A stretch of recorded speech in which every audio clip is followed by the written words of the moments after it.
Well, hello. Hello, hello, hello, children of the corn and children of the rudabakers.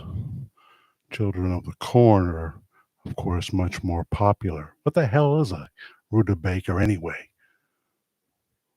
Anybody ever eat one? I don't think I have in 67 years, but then I could be wrong. It happened once in 1969, I know.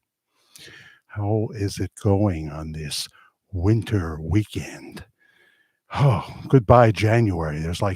Someone said there's like 84 days in January. I had to reposition the mic with seconds to spare as the countdown began to go live. So, does that look all right? See the new backdrop? Pretty cool, I think, for what it cost me. Barbara Kendall is the first to say hello, Jack and everyone. Ted Richards is right on her heels. Hello, Jack. Looking forward to tonight's program. Me too. Um, I did some preparation and your input, your topics, your questions, your respectful statements are always welcome here. They really, really are. Yeah. Hello, Lana Di. This looks dyed behind me, right? How are you? Someone that we've had for a few weeks now, Carlene Brown. Hello from Florida. Yeah. Linda Justice. Hey, Jack. Stephen Spielich. Hey, buddy. How you going? How's it going for you? Good. I'll tell you about my test results and what have you that I received just yesterday morning. Pam Donnelly, hi. Welcome, welcome, welcome. Mikhail, also known as Michael, of course. Michael G. Hello, Jack. Love your show. Wasn't that nice of you to say? I appreciate that very much. Um, this is our most successful time ever. We're hanging on to that title. More successful than I've been in the 6 years, most of the 6 years. It was a total freebie, and I was happy to do the topic that you loved and what have you. And in that topic that you love, we'll still cover major breaking news, and um, you are free to bring it up here in the live stream. We don't ban topics, usually. I'm sure we could ban a few, if it became something like real hate speech. Today, we've forgotten what hate speech means. We label something hate speech that is just free speech, someone expressing their opinions, which may be based on religious convictions, uh, the conviction that we don't want to see America go down the toilet. But they'll say, well, that offends me, so therefore it's hate speech. And then they are okay with chemically castrating little boys and taking the breast off little girls. That's what we are facing. I think Jack Savage tomorrow is going to expound upon that. That show will drop sometime in the late afternoon, sometime in the afternoon. And he's going to be talking about topics like 2024 and E. Jean Carroll, $83 million. You don't even know what day it happened. no footage, no footage of, say, then a future president of the United States trying to coerce you into the dressing room. Nothing. $83 million. Heard Anthony Weiner today on WABC, and he was just fine with that. Just fine with that. This is the system we have in America, the country I love. So I think I'll give that one to Jack Savage. I'll let him do it tomorrow afternoon or whenever you catch it, because of course it'll be a pre-recorded video that'll be up in the regular mix. Hi, Cheryl Everhart, Susan Safadi. She's been sending me interesting stuff sometimes. Hello, Jack and gang. Yes, we're a gang now, but we're not the M115 gang. We're much nicer than that, aren't we? Jimmy Maybe. Hello, Jack and y'all. Howdy, Jimmy. Traveling Tiger is here. Now, let me see, you're from Wales, right? traveling tiger? Yeah, I think I got that right. He says there's not much of a tribute to Tom Jones in Wales. I hope you don't mind me sharing that, except under an overpass. Does that make sense? Under an overpass, there's some kind of a plaque or something like that, right? Richard Lyon is here, also from the ritzy section of Florida, not far from Billionaires Row. Richard lights his cigars with a $20 bill. Well, I light mine with a box of matches that I can never quite get it to go. You know, those kitchen matches, those big kitchen matches. I'm trying to strike it, and it seems like they don't make that striking part of the. All I need to do is use a lighter, right? They don't make the striking the striking part, whatever you call that, of the big box of matches quality like they used to. I don't know. Hi, Henry A. Bradley. Shirley said, nice shirt. Well, thank you. It's brand new, first time ever on the air. I haven't even worn this outside yet, I don't think. So thank you very much. I liked it. I liked it. Just some things you look at and say, you have to have it. Since it was a clearance price, yeah, at the Big W, I'll admit it. Don't always buy my clothes there, but at the Big W, my size was a little more, which I think is discrimination, but I kind of understand that because they're using more material, so my abs fit in, my muscles and my abs. But $3 if I was just like a medium, a large, or an extra large. $3 on clearance. So for my size, $6. They doubled it. But what a deal. You can find those closeout deals there at the Big W now. I'm hearing the name Shirley. So is she here? Do I see her? Stefan is here. Hello, Jack. Thank you for a wonderful program. Yes, I tout the fact that it's a wonderful program. And so where is Shirley if you're talking to her? Maybe he's just being, how you say, sarcastically funny. Don't call me Shirley, said the great actor George Peppard. Was that it? No, it was the other guy, Leslie Nielsen. I'm getting all confused. You're on Henry's tablet. Well, that's a lot of weight to put on the tablet there, Henry. But cool. So there we are. Already we're up to 47 people. Now you know what women feel like when they buy close shoes and makeup and put makeup on. I guess that's what you're saying, Richard. Slow down in the typing. Yeah. Well, hello, Christopher with a K. Christopher Salter. Hey, where are you from?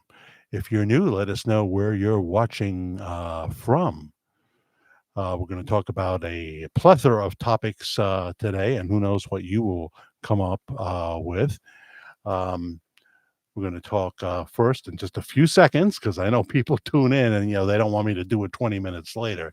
People tune in the replay, especially, and they don't have the patience of you good people that some of you will stick with me for the whole show.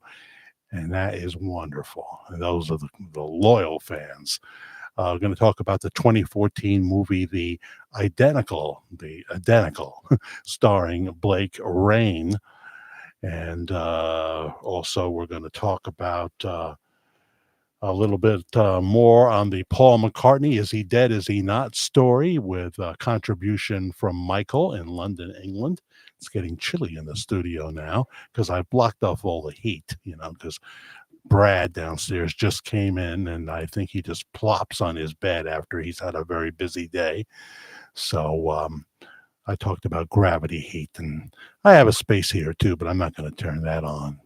It brings the bill up too much unless it gets really cold. 38 I can live with. Mary Argon. Hi, Jack. So glad to catch you live again from Florida. About 75 degrees here now. Well, I'm not jealous. Jealous is a bad emotion. It's like covetousness. It is. I'm coveting your warm temperature. Cigar smoke got in my eyes with my spelling. Yeah, well, I figure now since I'm 67 and I've laid off the cigars, I can enjoy one every once in a while. And Thursday, it got around 51 degrees, and there I was in the gazebo listening to Jimmy Stir, a Saturday night polka party in the what do you call the thing? The archives. Yeah, I was listening to a Saturday night polka party, and I had my cigar, and I had my little plate, just a little few drops of honey, and I like to roll. The part of the cigar where I'm actually going to smoke from. I don't inhale it. Uh, I like to roll it in the honey and then try my best to get one match that will actually light. I got to get I already do have a lighter here. Why don't I think of that? Tanya Christie, hi, from Arkansas. Well, that's cool. What part of Arkansas you don't have to say. Um, well, what do you think I'd use it for, Richard? Didn't Bill Clinton use his cigar the normal way? What else would you do with it? What else would you do with it?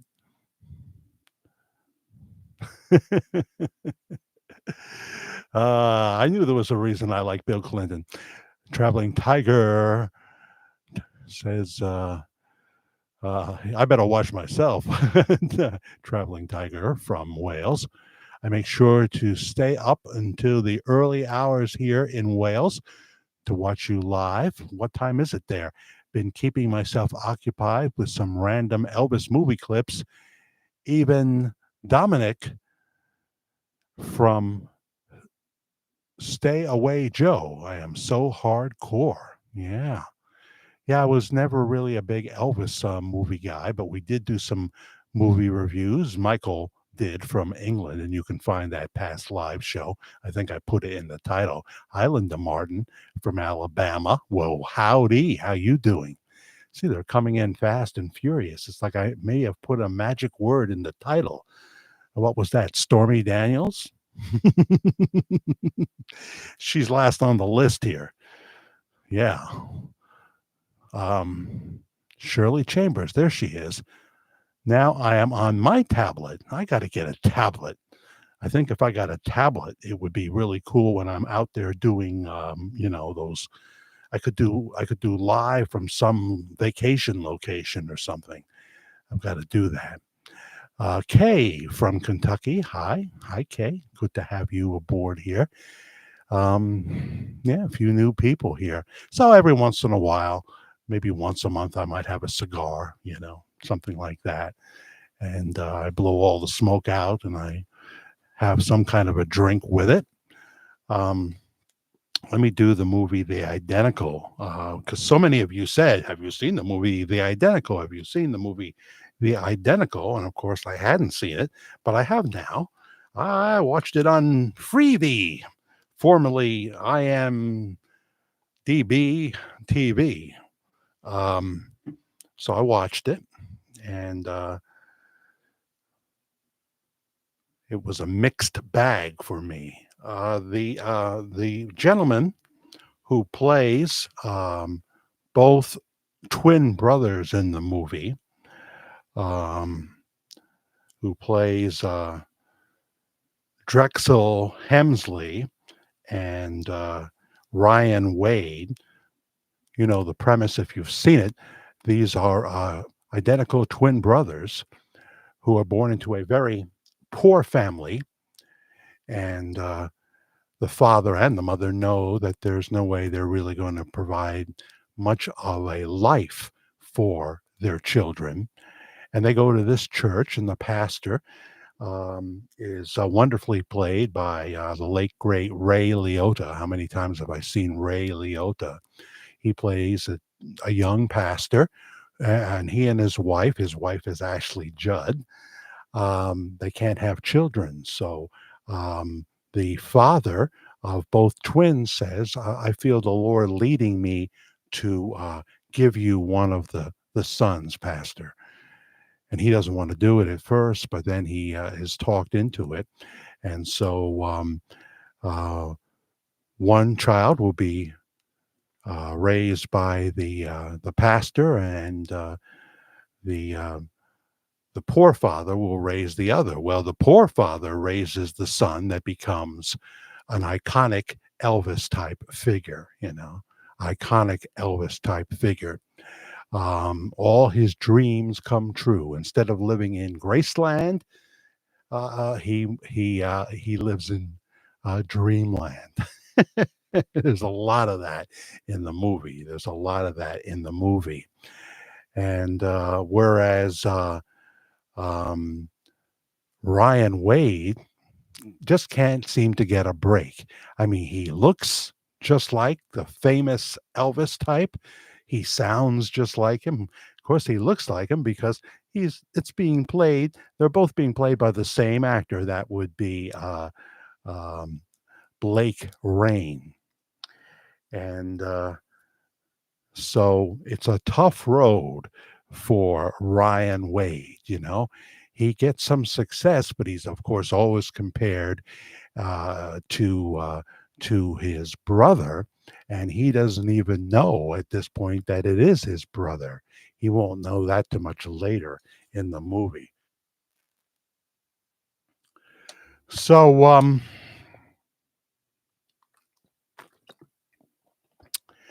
I think a lot of people were inspired by this movie to believe that Jesse Presley, my nose always itches, and I know what that means, but I'm not lying at all. I'm just telling you is in the movie, you know? Um, I'll miss some of your comments. Christopher is from Vancouver Island, BC. Cool.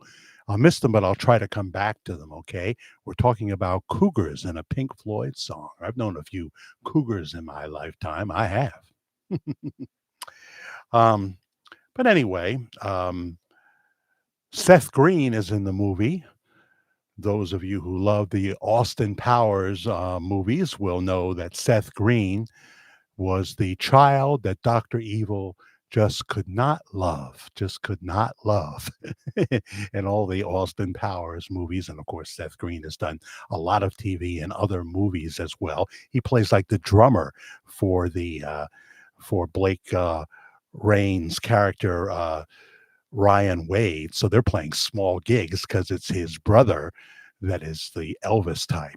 He's having all the success. So Seth Green does a wonderful job, as he always does. Um, but the movie has a lot of hokiness in it. Sometimes it falls to the level of like a cheap 70s movie. You expect to hear that really bad background music at some point. Of course, they're not using Elvis songs, they're using okay songs. But none of this is the fault of Blake Rain. He does a wonderful job. There are moments when he looks hauntingly like Elvis Presley. Absolutely. And to find out that in real life he has been an Elvis impersonator did not surprise me at all. He's from Ohio. Last I knew, he was living in Nashville. He's an independent recording artist, only about 4 or 5 tracks on Spotify from him. Um, and I really like the one, Your Love's Keeping Me Tonight, which probably was in the movie because the other tracks that I saw on Spotify from Blake are in the movie.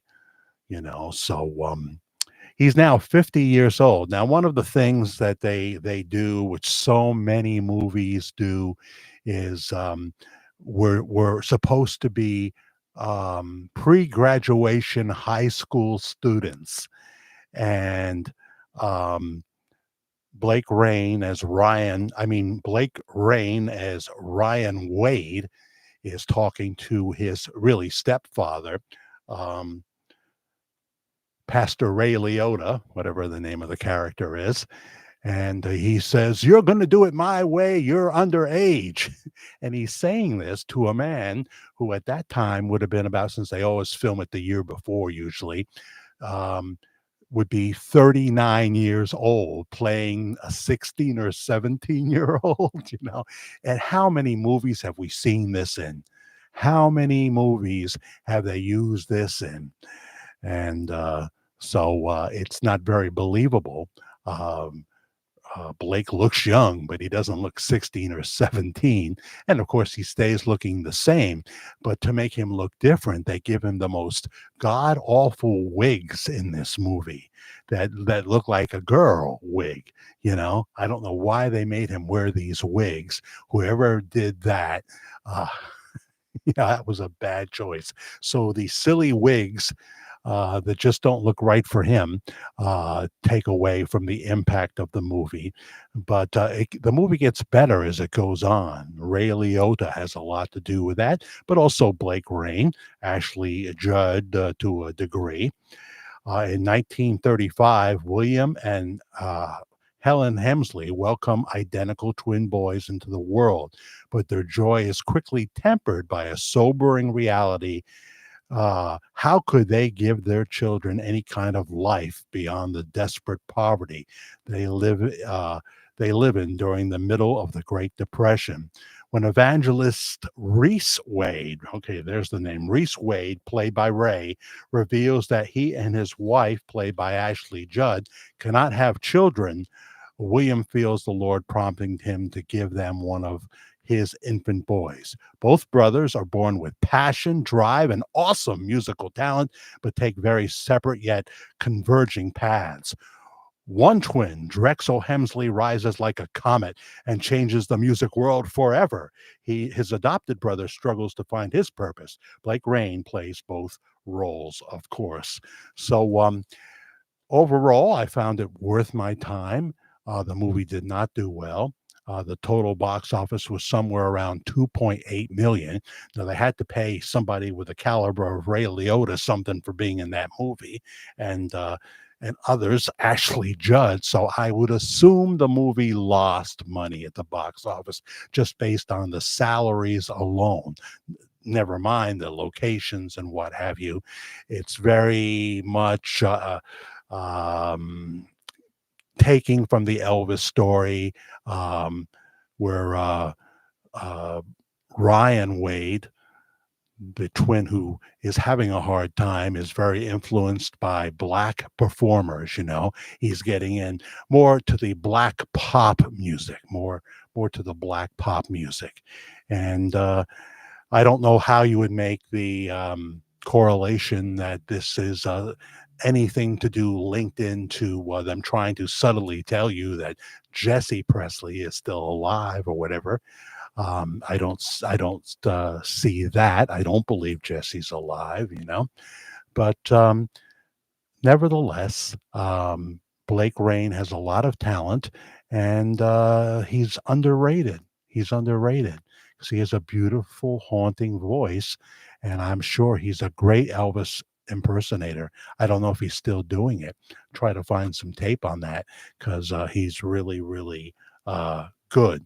So the 2014 movie, The Identical. Um, Elvis is all over that movie, except they can't use his music, of course, just like Priscilla couldn't in her movie. They weren't allowed to use the Elvis Presley music. So there you go. That's our first topic for the night. We've got plenty more to come. Um, Tanya is weighing in on our number one topic. I'm not even going to mention that name right now unless I have breaking news, I think. But I never said that I wouldn't talk about Elvis because everybody loves Elvis. And if there is major breaking news, I mean, I have like 12 or 15 videos up on what you're referring to, Tanya. So watch them, probably 15. At least, you know, so you can see the whole story there if you care to. Um, Here's someone new, Vera. Hello, Vera from Texas. Oh, the great state of Texas. Boy, it's turning more and more purple in spots, Vera. I don't know what your politics are. If you're progressive, you're welcome here. We're not against anyone. Regaldo, Vera Regaldo. I'm very happy you're here. As I have said many times and probably say every week, my children live in Austin, Texas, uh, and one lives outside of Austin. Hello, Brenda. How you doing? Nice to see you here, Brenda. Brenda's very popular here. It's only a matter of time before she starts her own fan club and has T-shirts for sale. I think. I think it's possible. Pam Purdy. Well, hi, Pam Purdy. How are you? What happened to sound? You scared me. I looked. Did I pot down and forget to pot back up? But I'm. Everybody else okay with sound? I think other people would tell me. Um, my sound is okay as far as I know. I have coughed and not put the sound back up, and then people say, Jack, we can't hear you. Jimmy maybe has sound. Sound is fine here, says the traveling tiger from Wales. Yeah. um, So there are a lot of pubs now. You were telling me in the email, traveling tiger, that there's a lot of history in Wales. Sometime maybe you could write a few paragraphs in the email. You know, the most entertaining things about where you live, and capture the essence of Wales. And if it's pretty good, I'll read it on the air just like I would read Michael's stuff. Love to hear about that. Hi, Keith Griffiths. That's hard to say. Keith Griffiths. You say the audio's gone. That's two people. Isn't that weird?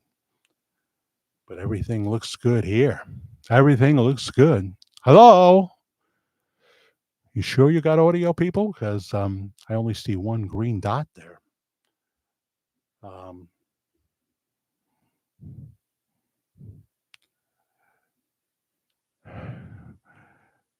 The book my wife got me for Christmas was Points to Ponder by Bob Joyce. Gives you hope, faith. The main thing is to live not in fear. God bless from Canada. Yes, that's nice to have you up there.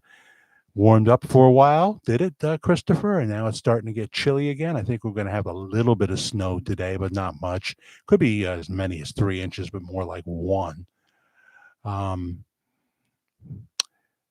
Yes, do that, traveling tiger. Do that. Carol Lynn. Not Carolyn, right? Or maybe it is. I always think of Nancy Barrett from Dark Shadows when I see Carolyn, but you may be Carolyn. Can you clarify that, please, so I don't keep saying the same thing? Sound is still bad. Can't understand what you're saying. Oh, boy, that's great. There's nothing here that I know of. How many people can hear me fine? Sound is coming and going.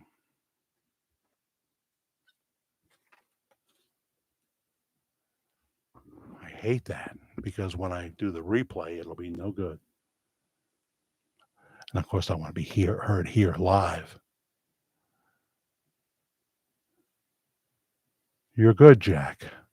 Richard, I'm more confused than Sarah Palin at a spelling bee contest. I'll tell you what. I'm more confused than Adam Schiff at an integrity convention. Steven Spielich, audio is good, so I don't know.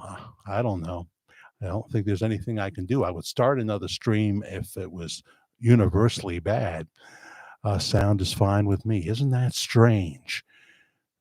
Could it be gremlins? Could it be the shadow people? What about the snake people? We forget about them, Let me put on my $1.25 specs. Gee, I hope when I hear the replay, the Elvis story came out okay. The review of the movie The Identical. I think it was a regional event. I like that, Susan. Oh, regional is all I used to know back in my early days of radio. There was no internet when I started, you know. There was no internet.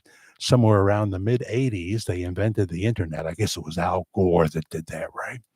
And everybody remembers that famous quote from Bryant Gumbel on the Today Show, talking to the guy who was on there to explain all about the internet. And Bryant's first question was, "So,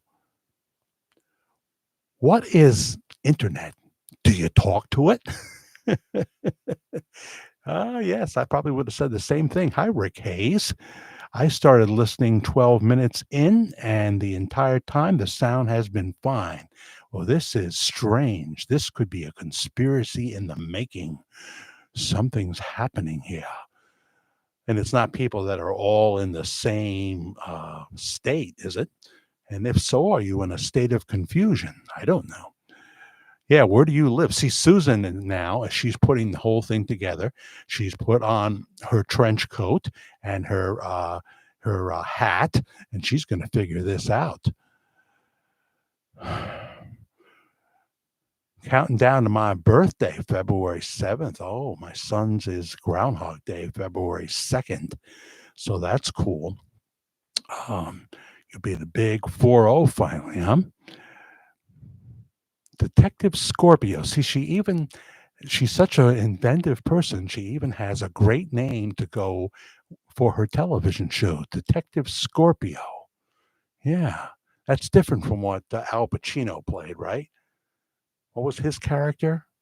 His detective that began with an S in the 70s, 80s, 70s. Hello, Marianne Rossi, not Donna Rossi, who we know here in the Hudson Valley. Hi, all. Sound is good here. Well, that's good. That's good. Oh, you're into that horoscope stuff, huh? I see. I would technically be an Aries, but I have all the characteristics of a Pisces. I miss it by one day. I was born March 21st, which used to be the first full day of spring, but somewhere along the line, they changed it to March 20th. So now I can say that the first full day of spring is still my birthday. Judy Wright. Hey, Judy Wright, not Betty Wright, the cleanup woman. Nice to have you aboard here. Oh, you're in the UK, huh, Keith? Yeah. Now, is Wales part of the UK? This will show you that I have a equivalency diploma. If nothing else, will, because our buddy Tiger there, traveling Tiger, is from Wales. And I can tell you, Michael, who doesn't speak here but has an email. We're going to talk about Paul McCartney in just a second. He is right there in London, England, watching us right now. Hi, Michael. He's working on another Elvis thing for next week, I think. Tanya Christie, happy early birthday. Yes, happy early birthday. That's cool.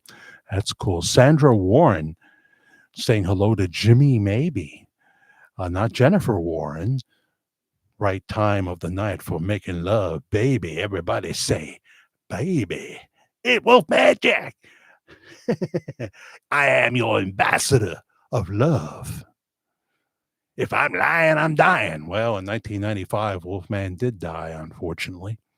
What a way to go. He had done a Friday night show in Memphis, but he lived in South Carolina. So he flew home and then got some kind of a limo that took him to his house in South Carolina.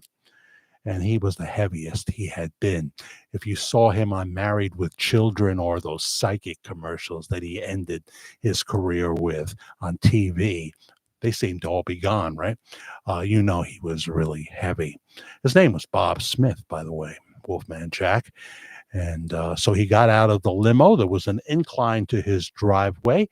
Wolf Woman, as he called her, was standing at the door to greet him. And so he approached Wolf Woman. He extended his hands and said, last words here, one more time, baby. She hugged him. And one of the greatest radio talents that have ever been heard on the radio fell back dead. a radio hero of mine, Wolfman Jack. Catch him in the movie American Graffiti, of course. And he talks in his normal voice at some point there. The Wolfman Jack voice was a complete put on. Oops, I did it again, says Brenda. Oh, I've got more lyrics to that, but you'll never hear me sing them here. If I sing them around Karen, I think she slaps me. Oh, poor Britney Spears. She's nuttier than a fruitcake and about as popular with her friends and children as a fruitcake, unfortunately. Somebody needs to help Britney, not take her money, but help her out there and get her on the path to wellness. You know, I mean, stop flashing your badoobies all over the place. We've all seen them. Dakota Johnson, who's in a new movie, said that once. She was on, I think, Jimmy Fallon, and she talked about something um, referring to her breast. And she says, well, what man in America hasn't seen them anyway? I'm sorry. I didn't mean to go down that path. The flesh versus the spirit. Richard, you should have stopped me. Jack, I am going to tattoo barbed wire on my wrist for Texas. The ladies on the 5 were saying, why didn't we buy stock in the barbed wire industry? In the barbed wire. Yeah, that was something I was going to talk about here, right? And I think I didn't put it in my final list. But Governor Abbott in Texas is holding fast because, see, technically the Supreme Court did not say you have to tear the wire down. They said that the federal government could do it. They don't want to do all that work, you know. They said they could do it, and then we'll have an image of Biden's people. And of course, they don't want to be Biden's people. They can't stand them. Biden's people tearing down the wire so more millions of people can come into the United States of America. Oh, boy. Yeah, yeah. It's true. It's true. What instigated the Jack Savage persona? Well, you'd have to ask him. Um, um, Traveling tiger from Wales, but I can say this.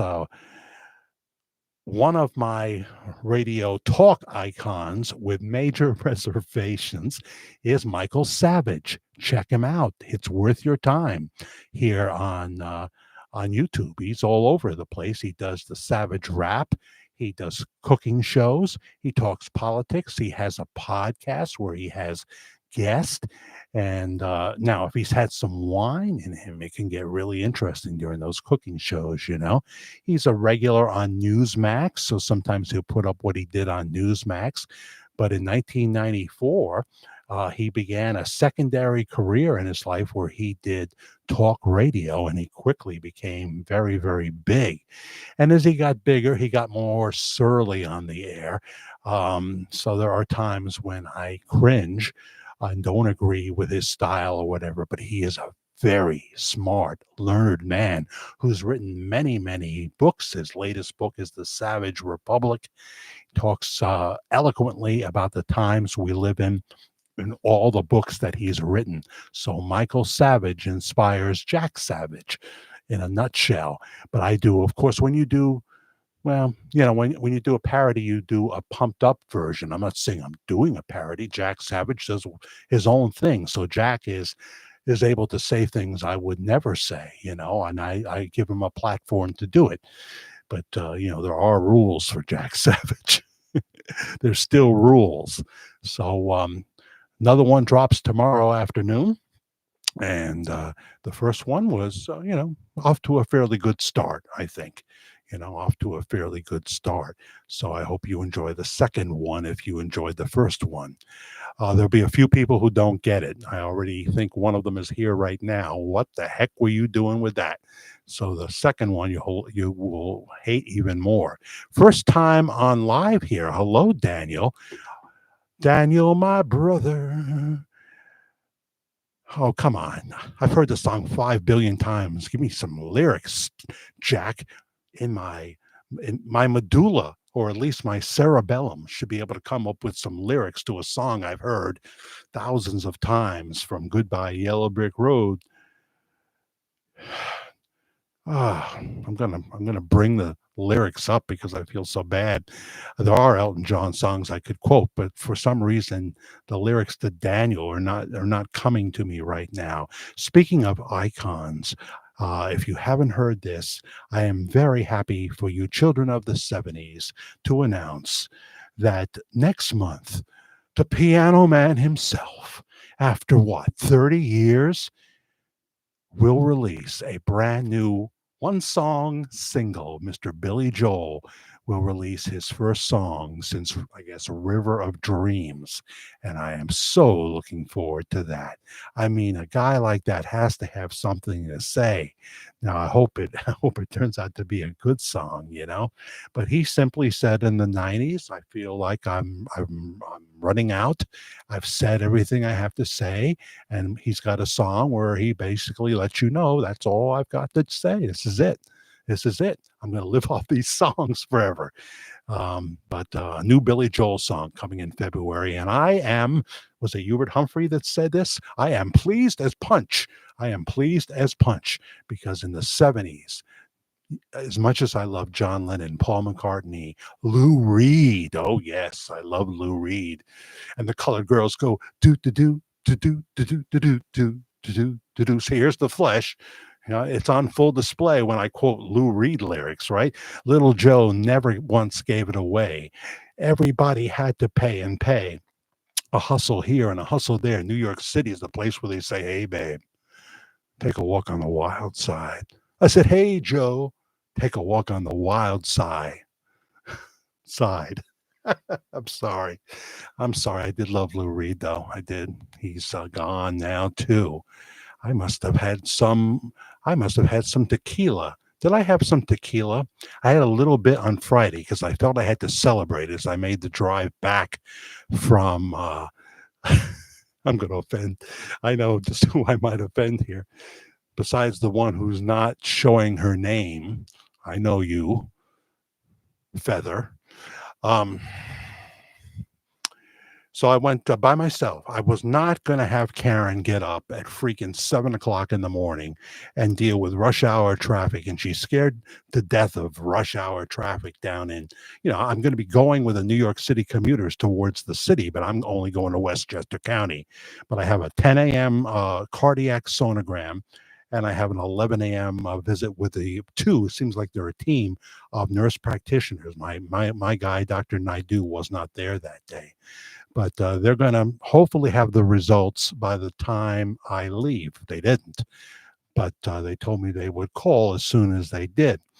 But I had my cardiac MRI, which lasted almost an hour, and then I went over and they validate my parking ticket. Very important. Don't forget, they'll ask you. You got a ticket for me to violate? Violate.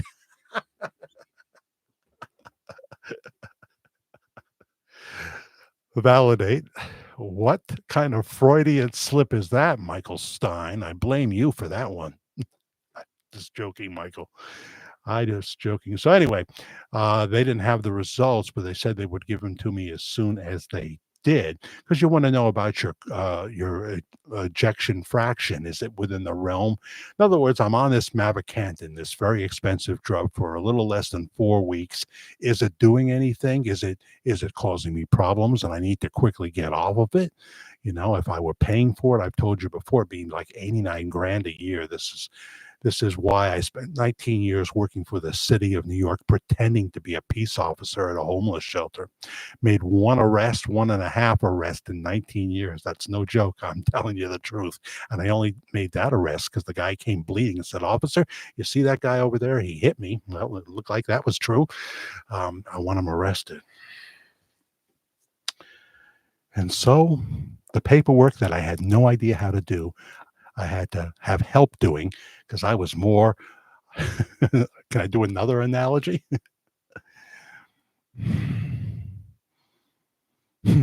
I was more lost than Jerry Nadler doing a lie detector test. I'm running out. I could come up with more if I thought about it. Uh, Here's your chance. Hi. I think the Rio Brit is dead. Oh, jeez. We want to do a Britney Spears is dead thing. And who is this girl? They keep posting. Isn't her? So you like Michael Savage, Susan Safadi? Well, I'm glad somebody knows what I'm talking about. Or do you mean you like Jack Savage? Well, Jack is going to do another video, and it should drop tomorrow afternoon.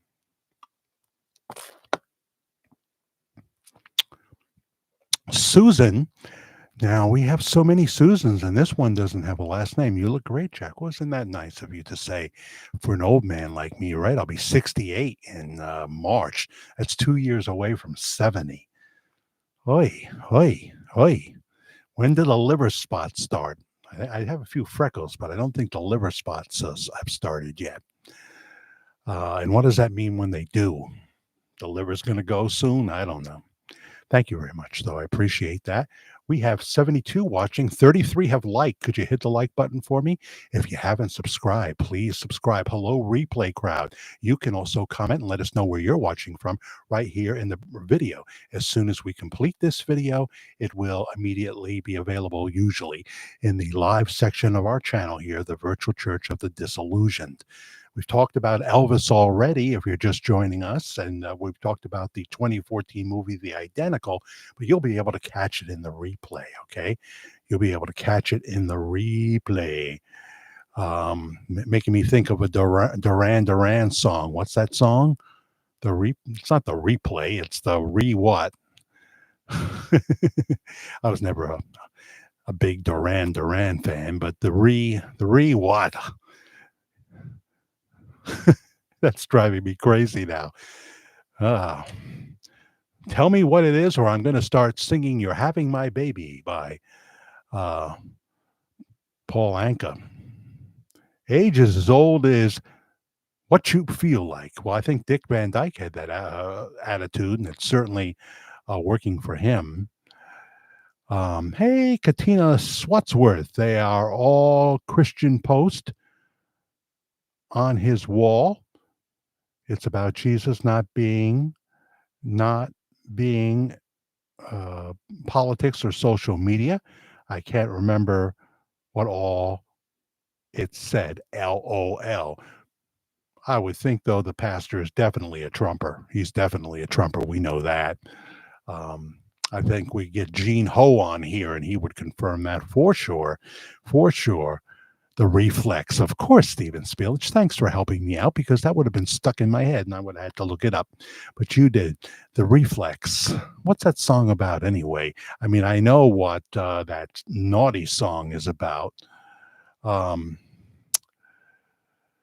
by that punk group. You know the one I'm going for, Steven?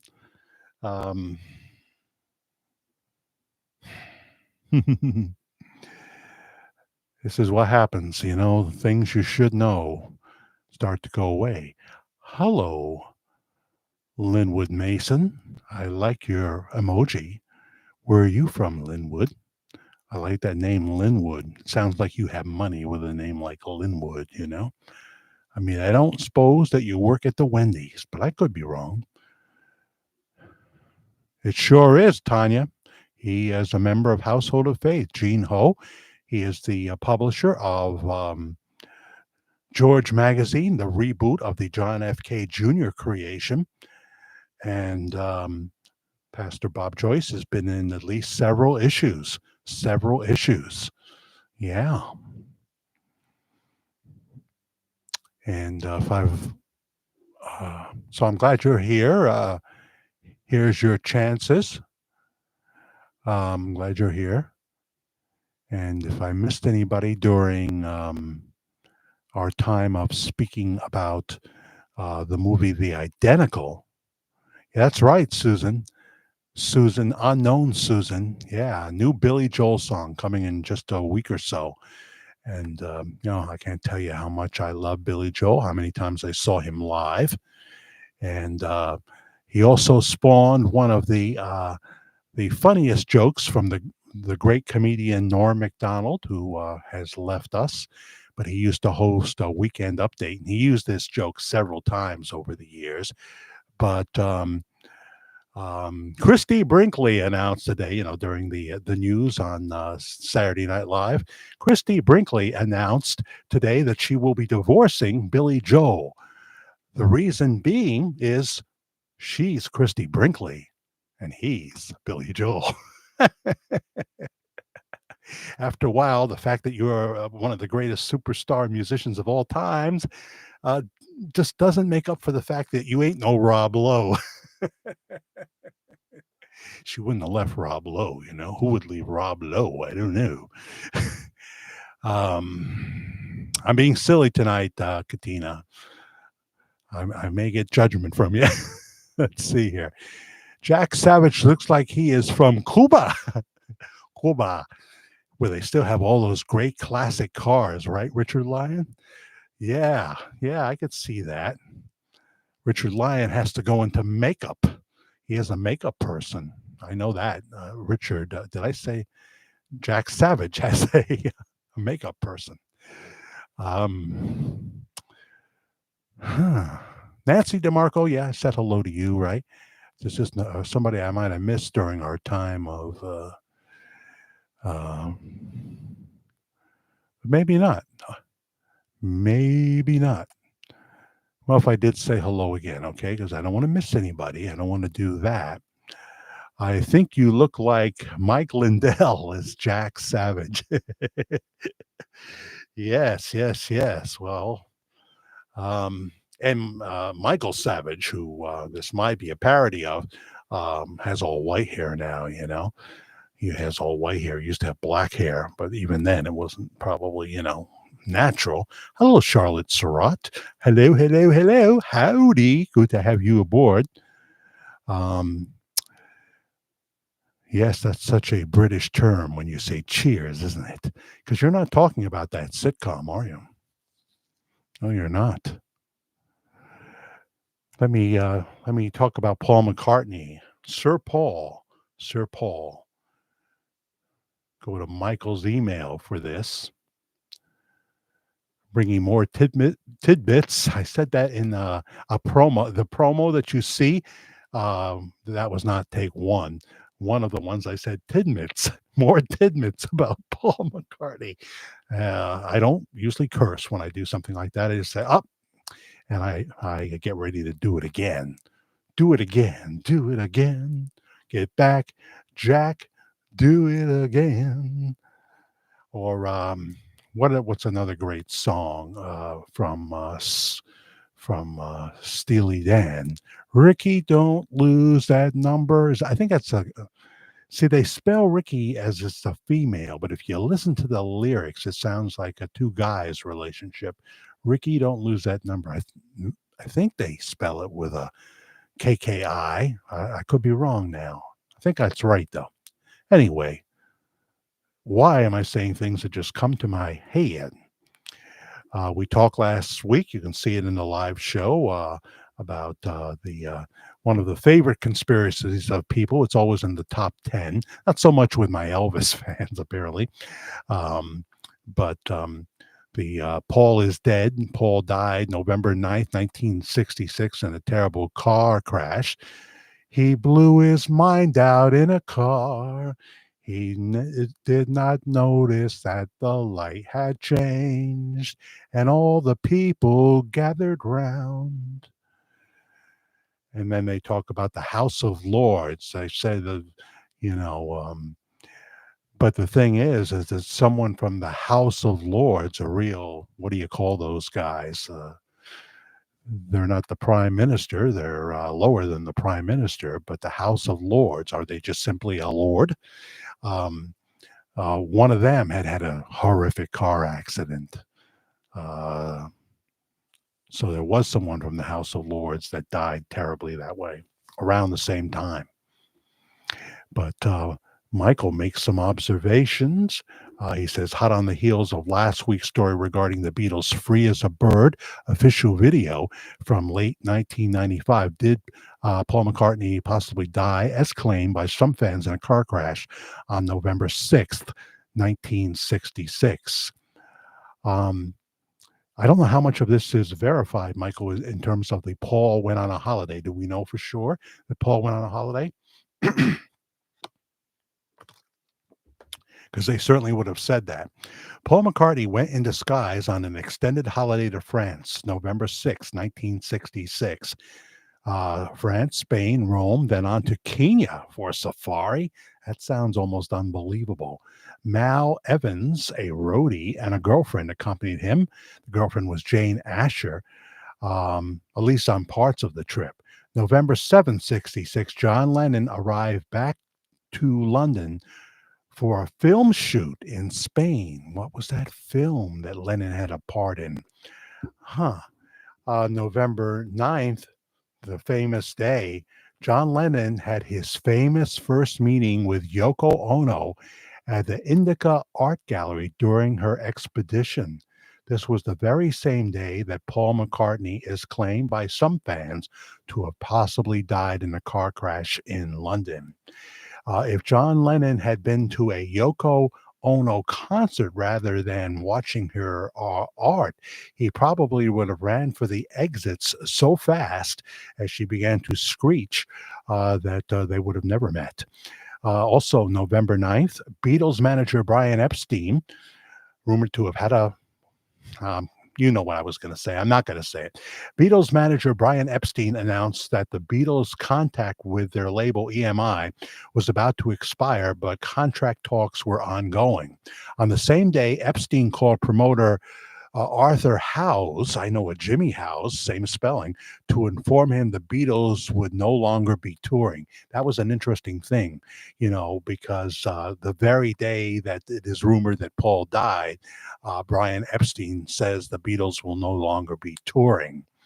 November 10th, 66, Brian Epstein held a press conference for the promotion of the forthcoming Four Tops concert in London.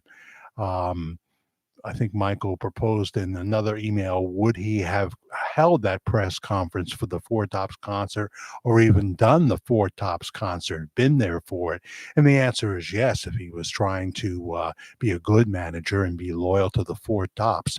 What happens is you just go into a zone of, I've got to get this done. That's how Sonny Bono was able to get through the last few shows of the Sonny and Cher show when he learned that Cher wanted a divorce, and he had to sing "I Got You, Babe" at the end of it. How cumbersome is that?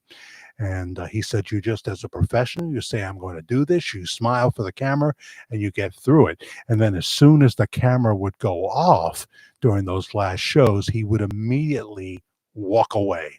He would walk away, so I'm told. Um, November 11th, Brian Epstein went on British television for a David Frost interview. Oh, how I love David Frost, Michael. Any David Frost fans out there? He was one of my favorites. Loved him, loved him, loved him. Before there was Merv Griffin on Fox, anyway, on Fox 5 here in New York, WNEW, there was David Frost. What is your definition of love? He refused to discuss future Beatles projects other than what had appeared in official press statements. November 13th, 1966, the Four Tops performed at Epstein's own Seville Theatre in London. The after-show party was attended by a whole host of stars, including most of the Rolling Stones. Oh, the great Levi Stubbs of the Four Tops. The whole bunch of them were phenomenal. Paul McCartney returns from his holiday, supposedly on November 19th. November 24th, 1966, Sgt. Pepper sessions started, where, according to studio logs, the first song attempted was John Lennon's Strawberry Fields Forever, which is in Central Park in New York and also in England as well, right, Michael? Strawberry Fields in England as well. So, from all these official sources of who did what on which date, if Paul McCartney possibly died in a car crash, as claimed by some fans on November 9th, 1966, then we have to ask, would Lennon have met Yoko? That's an interesting point. I agree with you there. Would Epstein have gone ahead with the Four Tops promotion the very next day? I say yes, he would have. he would have been in a, I got to make this look as normal as possible mode. Surely Paul was on a holiday abroad? Question mark. Yeah, was he? That's something to find out, right? Let's get the bank records. That seems to be the big thing today. But Michael's always good with coming up with these tidbits. Back to the live stream. And I'll take this off of here to get a little more light because there's this guy who tore my technical abilities apart, but he was probably a nice guy. He just wanted to let me know because he's got this big 4G TV and he was watching me on it. So I should be flattered that he would do that. But you're right. I need a tech guy. Andy can help sometimes, but I'm at a loss without a good tech guy. And I could get some lights, But, right now, do I want to do that? I'm kind of waiting to see if not doing the BJ topic, no, not that, you know what I mean, the pastor topic. I do, well, forget it. The flesh wants to rear its ugly head, and I will not allow it. I will fight the good fight, as Paul did. And Paul didn't always win the good fight. Sometimes he apparently failed miserably. Yeah. So if Paul did that, what can you expect from me? Been struggling since I was 7 years old in this area. Holy moly. Scott Baker, hi. 1979 film, The Birth of the Beatles. Best early history movie, huh? They don't mention, of course, Scott, the possible fake death of Paul McCartney, right? I don't come to the conclusion that Paul McCartney faked his death, just so you know. Just so you know. You like my new back drop? $3, man. $3 at the Walmart. It's a throw, bro. Yeah. Sandra Warren says my birthday is February 23rd. Okay, so maybe you can go then. That's a Sunday, huh? Susan Safadi, I would love to go to Italy. Yeah, that's on my bucket list. In Ireland, I would like that too. I wouldn't mind Wales at all because Traveling Tiger could show me around. That's where your ancestors are, but I would prefer Benton, Arkansas over all of it, right? Hey, Becca. Becca. Hi, everyone. How's things going with you, Becca? Very nice to Brashears, right? Never tried to pronounce your last name, have I? Makes me think of Martin Bashir, the guy who did the Princess Diana interview and then got so much flack. He was very good, but he was very deceptive to her. BJ, that's Bob Joyce, huh? Oh, okay. I'm glad. That's what it is. Your celebration. My tequila hasn't worn off yet. Oh, yeah. So I never finished the story. This is what happens. I don't finish the freaking story. It was a good one. It was important to finish that story, and I never did.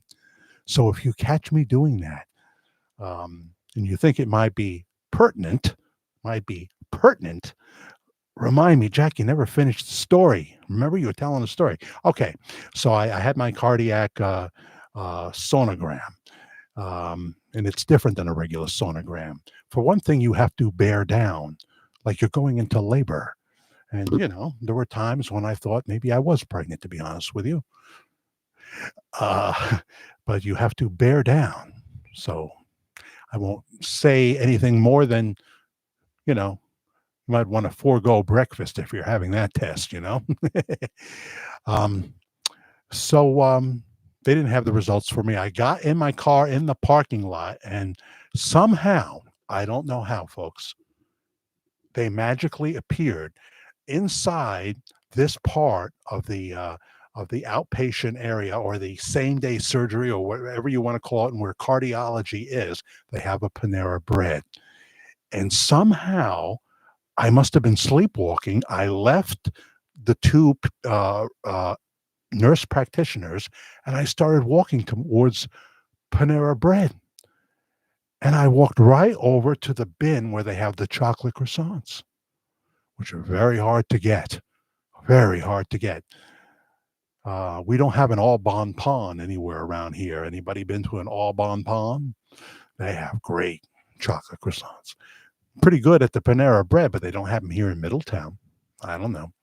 So I bought two chocolate croissants, didn't even get a bag, and I'm holding them in my hand, and I'm walking down the hall, and I'm going to go out to the parking lot, and here comes Roz, one of the nurse practitioners, and I've got these in my hand, and I've just seen them, I've got heart issues, and I said, "Oh, these are fat free," and she said, "Yeah, right."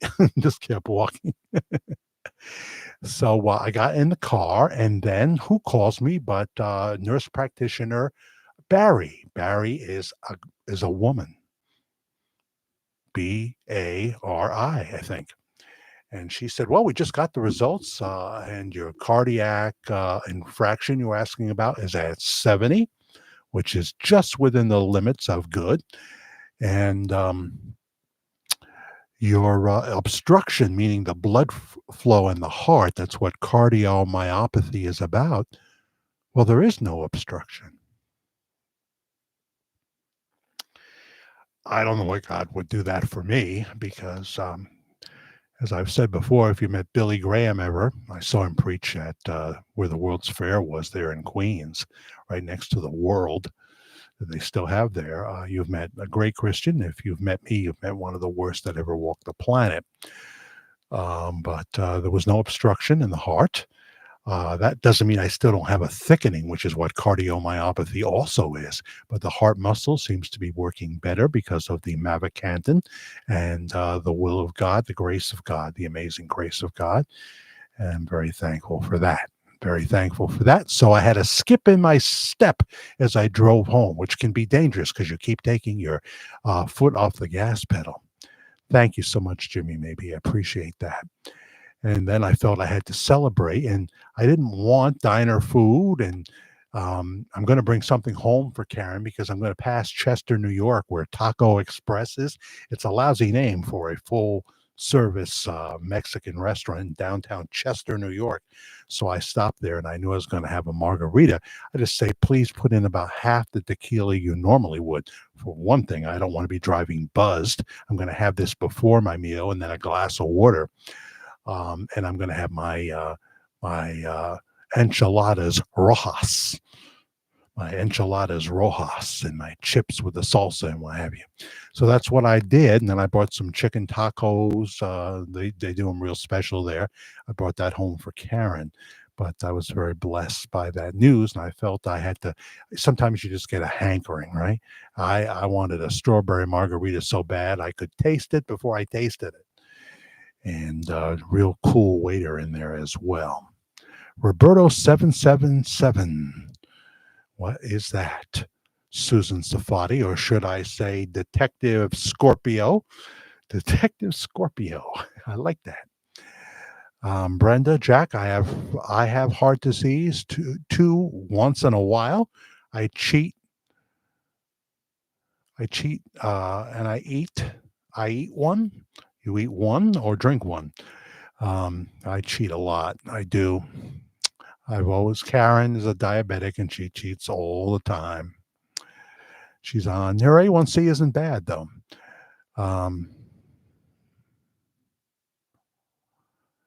Oh, that's funny, Richard Lyon. Brenda reminds me of, yeah, the pictures all over the wall. It's become a sickness, Richard. I may have to see you for another therapy session. Virtual, of course, because although I would love to come down your way, maybe I could stay with Sean Hannity. Maybe I could stay with Sean Hannity. Yeah, but he's got an extra room. Jack, do you have a Trader Joe's? They have great chocolate croissants in the freezer section. Huh? They taste homemade. Karen says that from time to time. Do we have a Trader Joe's anywhere? I don't think they have one in Dutchess County. We definitely don't have one or anywhere around here. But I am a sucker for a good chocolate croissant. And those ones you get in the supermarket, it's a yellow box. No, no, no. You can kind of make them. You can, you could use Nutella, and just slit open the regular croissant and then slide it into the oven for a few minutes. You could do that. Or you could, get regular dark chocolate. But I'm not supposed to be having dark chocolate for some reason now on my health plan. Um, but where was the fair? Was that Flushing Meadows in Queens, New York? Yeah, I think that's right. I'm not sure about Flushing Meadows. Definitely Queens. So it must be that big park there. Big park.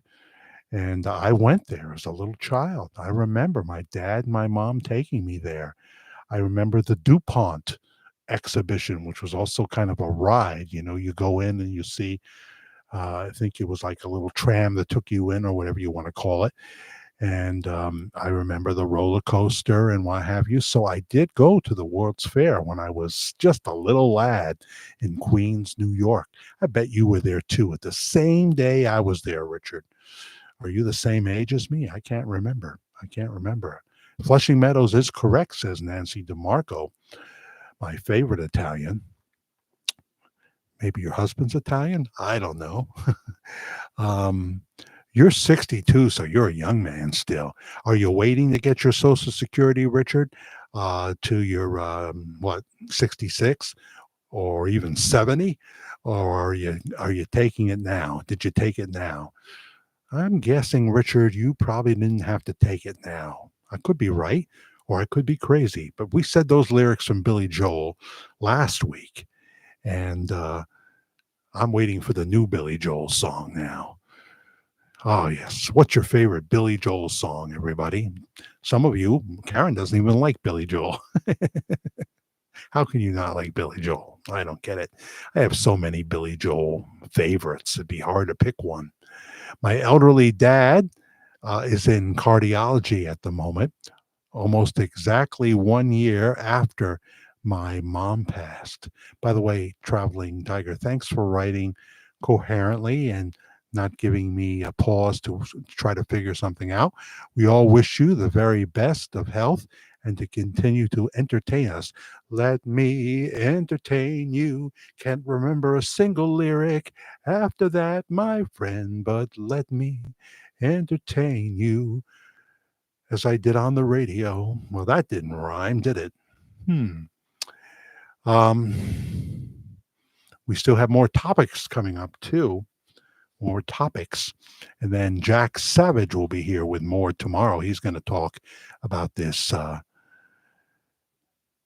E. Jean Carroll $83 million judgment, which, of course, they're going to appeal.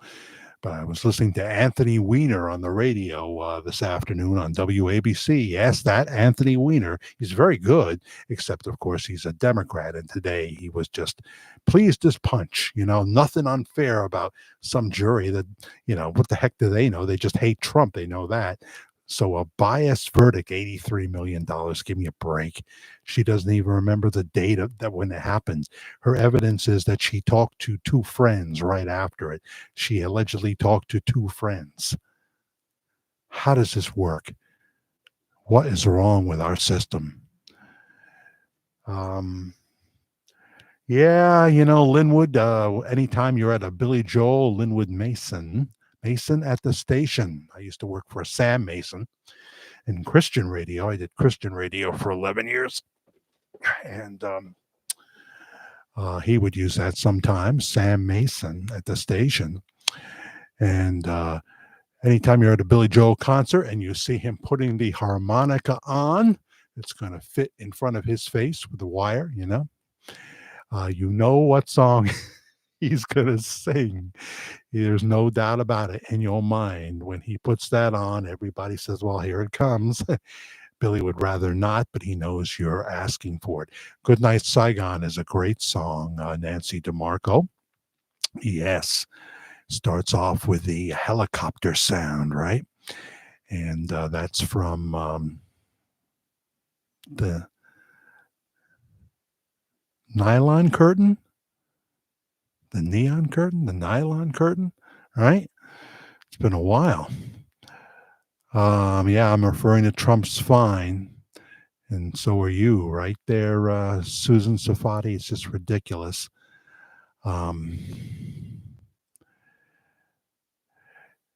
Brenda says, let's not forget our friend Deborah Lake prayers still for her. That's right. And for a number of other people here. including Paul McCreary. We haven't heard from Paul. Are you out there, Paul? We haven't heard from you in a while. And I bet every one of us has prayer needs as you get past 60, you know. How many people here are under 60? Anybody? I mean, I know my demographic, you know. You're not likely to tell me that your favorite group is Green Day here, but Karen likes them a lot. They made some anti-Trump comments on the award show, didn't they? I don't watch those award shows. Well, I like that. 57 watching and 51 likes. Well, that's good. I think that may be the highest corresponding number that I remember from a live show. Daniel's only 42. I remember 42, sort of.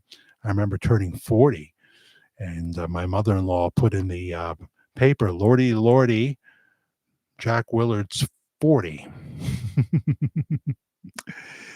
Back when we used to really have newspapers. We still have the New York Post here in New York City that does well because they put up sexy pictures sometimes too, you know.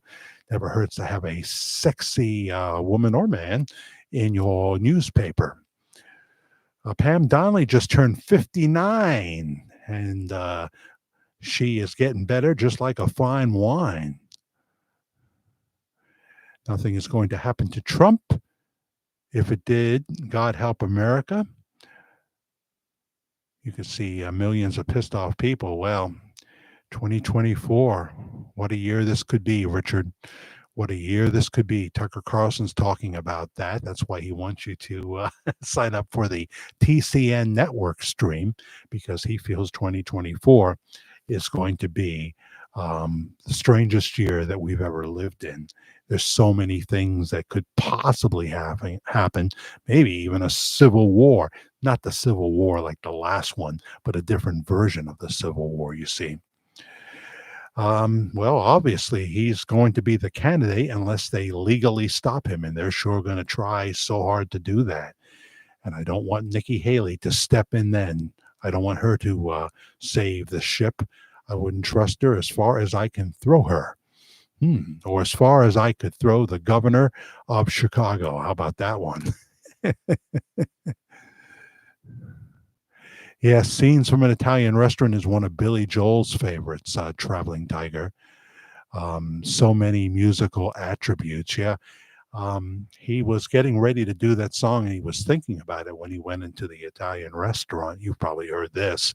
And the waiter, is that a Freudian slip? The waiter came over to him, probably in the Hamptons, you know, where Billy lives. I think he's moving too. That's like Sean Hannity, right? But he said, well, good evening, Billy.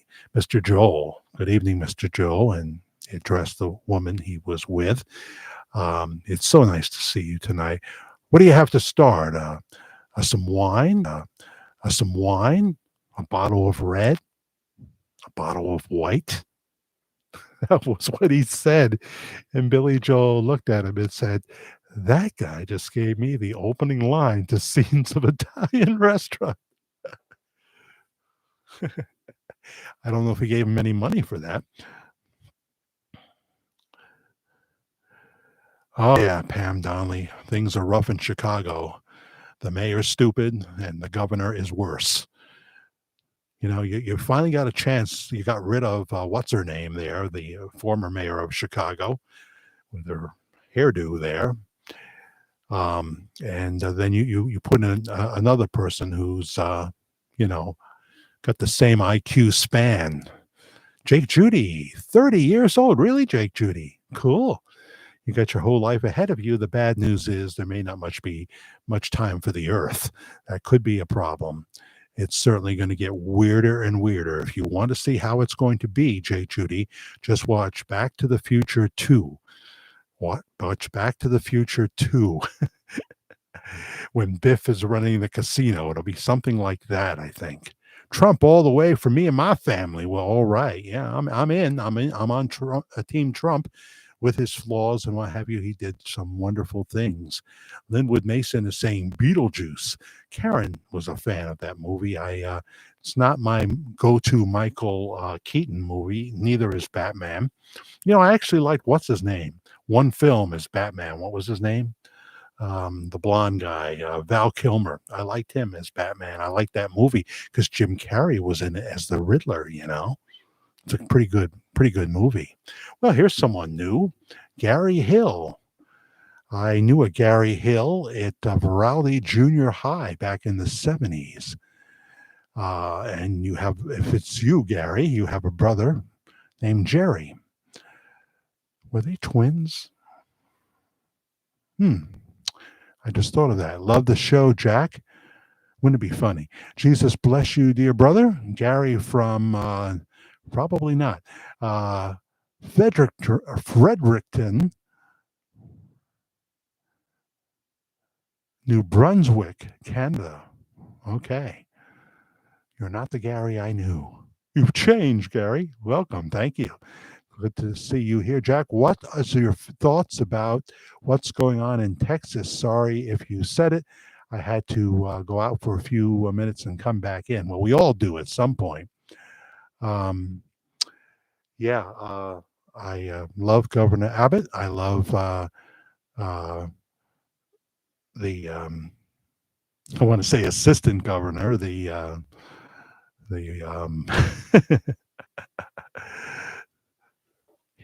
the other governor, the whatever you call him. Jeez, Patrick, he's terrific too, and they have a right to defend their state. They have a right to defend their state. Now, if the Supreme Court had said that they had to take the razor wire down, then I would say they would have to do it, but they didn't say that. Once we start defying the Supreme Court ruling from them, now we are going into anarchy, and the progressives will use that more successfully than the Republicans will to say, we don't care what the Supreme Court says. We don't care about the Constitution. After all, it was written by slave owners. It was written by old white guys, they'll say that. So if the Supreme Court had said that Texas had to take down the wire, then I would say, well, they have to take down the wire, even though I totally disagree with it. But they didn't. So the governor's right there on the edge, like him very much. And but the horse has done left the barn, right? Yeah, it's you're never gonna. Even Trump would have a hard time getting all the people out that came in. Now, this goes right into there are some people that deserve to hear their asylum claims and be let in. But what we have is chaos because the president of the United States now said that if he were elected, you should surge the border. So every time when Jean-Pierre gets up there and says, it's not our fault, from day one, we had comprehensive border reform. No, what you had is the beginning of a disaster that has ruined so many cities because there's just too many people. It's not that the quality, Trump should not have said poisoning the blood. We're all human beings, are all God's people. But of course, when you're letting gang members in and what have you, Jack Savage, I think, told me he's going to talk about that tomorrow, on the savage frustration as opposed to the savage nation. Yes. So when a cop can't protect your home and neighborhood, then you, the American citizen, has the right to protect. Go Texas. And let me compliment you, Richard, on your very clear sentences there. I didn't have to guess. Susan Carter's here. Hello, Jack. She says, hi. How are you? I'm glad to hear that you're here, Susan. She keeps in touch and always has some good contributions. Let's see. Love the show, says Gary Hill. Thank you, Gary. Jack, Jesus bless you, dear brother. I already read this. See, this is what's happening. The mind's not as quick as it used to be. Someday, hopefully not, I will be tied to a chair and there'll be an alarm on me and they'll prop me up by the nurse's station along with a bunch of other people. And we could call it Day of the Living Dead. Day of the Living Dead. Hey. Gentleman from Wales, Traveling Tiger, says, Jack, I truly appreciate your expansive and dedicated knowledge upon so many topics. I have a ged. You could ask me a question I should really know on history or something, and I would go blank. This is why I would only do something like that in a pre-recorded fashion. You know what I've said, I can't do talk radio because I'd be one call away from sounding completely stupid. I left school in ninth grade, but I did get my GED, and I did go on to broadcasting school. Imus used to say, anybody know Don Imus? He was on across the country. He's passed away now, but he used to say, when he did the commercials for the Connecticut School of Broadcasting, he would say, the Connecticut School of Broadcasting at the end of it. The Connecticut School of Broadcasting has successfully placed disc jockeys in radio and blew the joke, in Texaco stations all across America. All across America. Yeah, baby. I've never blown that joke before. It's all down here. It's all downhill, Gary, from here. Hometown is Halifax, Nova Scotia. Cool. I lived in Montreal. If you're new, I did for 6 months. Something really bad happened to me there at the age of 7. And then my parents got back together, and we moved back to New York State after I had an operation on my neck that I needed to have. That helped bring my parents back together, I think.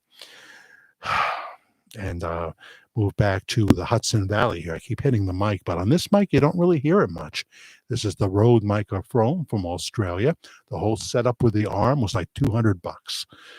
Great. Really great. Jack, by the way, you look very good today. Glad you are feeling well. Keep it up. Well, I'll certainly try to. We need people like you. Well, I have my good points and I have my bad points, I'm really worried, Richard. I think I should talk to you in one of our therapy sessions about this. I'm really worried about that end of life movie. I'm really worried about that, Richard. Is there any way you could bulk erase my tape? Remember those old bulk erasers? I used to use them all the time at the radio station because we would put the final product of the commercial, which is on reel-to-reel tape sometimes.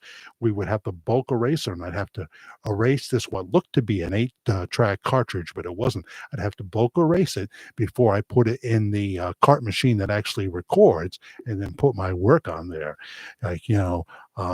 We had spots that were called donut spots.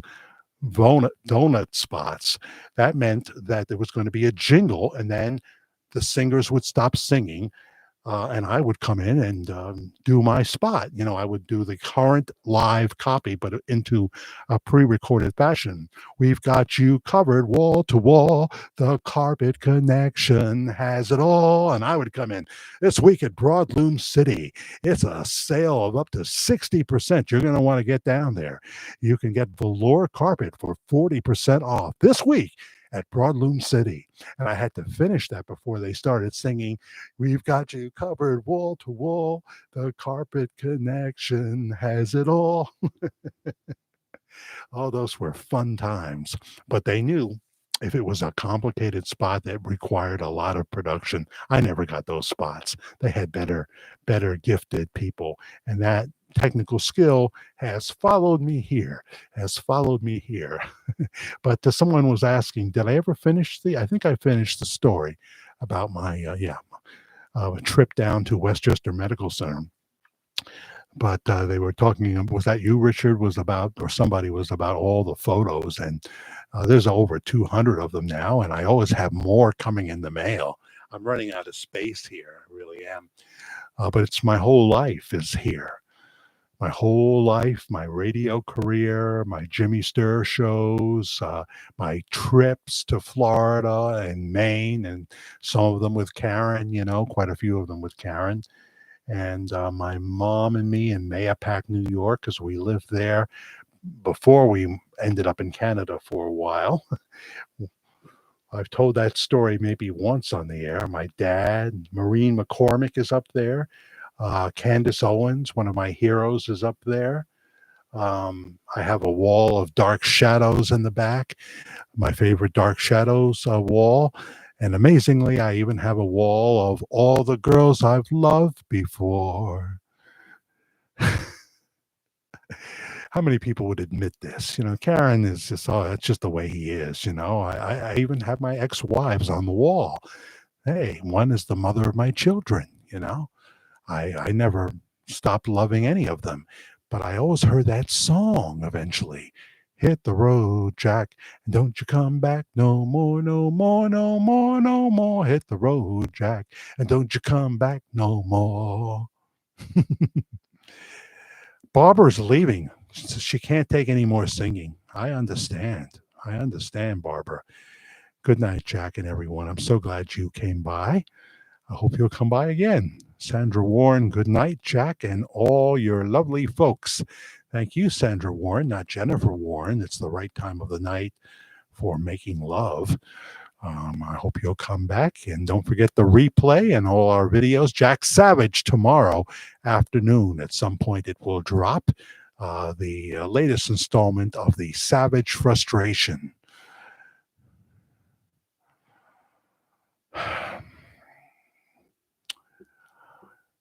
You love the song Hit the Road, Jack, Brenda? Is that the one? That's my most recent composition tonight. I know you have a son. Is he your only child? He's not. My daughter, Kaylee. I'm still trying to write a love song, Kaylee. It's more important to me than you know. Leave it to a disc jockey with help from my first wife, of course, the mother of my children, to name their daughter after a current pop hit around the time she was born. Kaylee by a group called Marillion. A lot of Kayleys would follow, but they would misspell it because they didn't know how they spelled it on the record. Kayleigh. And I do have a granddaughter. So I have to be careful what I say here, Don't bring other people's facts on the air. Can't do that, including family. Papa was a Rolling Stone. Boy, I'll tell you, Brenda. I mean, I consider myself a pretty good disc jockey. And the thing is, when you have an intro time, you're going to want to what they call talk up to the post. You see that you've got 22 seconds. Well, on this one, Papa was a Rolling Stone. Must have had 47 seconds before that guy was going to sing. One of the longest posts, if not the longest one, was Papa was a Rolling Stone. And you figure after a while that people want to hear it. So I wouldn't do it every time, but the challenge of hitting the post meaning that as soon as they were about to sing, I stopped, usually with the call letters of the station, Temptations at 92 Rock 7. And boom, they would start singing. And what's his name there? The Temptation. I always forget his name. He was one of the later ones to sing lead. But it begins, it was the 3rd of September, the day I'll always remember, because that was the day that my daddy died. And as you probably know, Brenda, when they handed him that song, he looked at it and said, I'm not going to sing this. The 3rd of September. That was the day my daddy died. Well, that was the day my daddy died. And he said, we know. It's a tribute, but it's also an acknowledgement of what you went through in your life. And he decided to sing the song. Wisely. Well, here's someone new. Tamara Lockhart. How are you? Make that 50 or mayor that 50, which is a horsey thing to do. Are you 50 years of age, or are you referring to something else? Was Rush Limbaugh really Jim Morrison? Looked nothing like him. Linwood Mason at the station. Oh, Greg, we just heard from you in the email, didn't we? Before I came on, I was checking the email and I was going to get Mike's ready and cue Mike's email, which we've already read about Paul McCartney. So check out the replay if you're just coming on. It's good. We talk about the 2014 movie, The Identical, which, was obviously Elvis inspired. And there's twins in that, two twin brothers.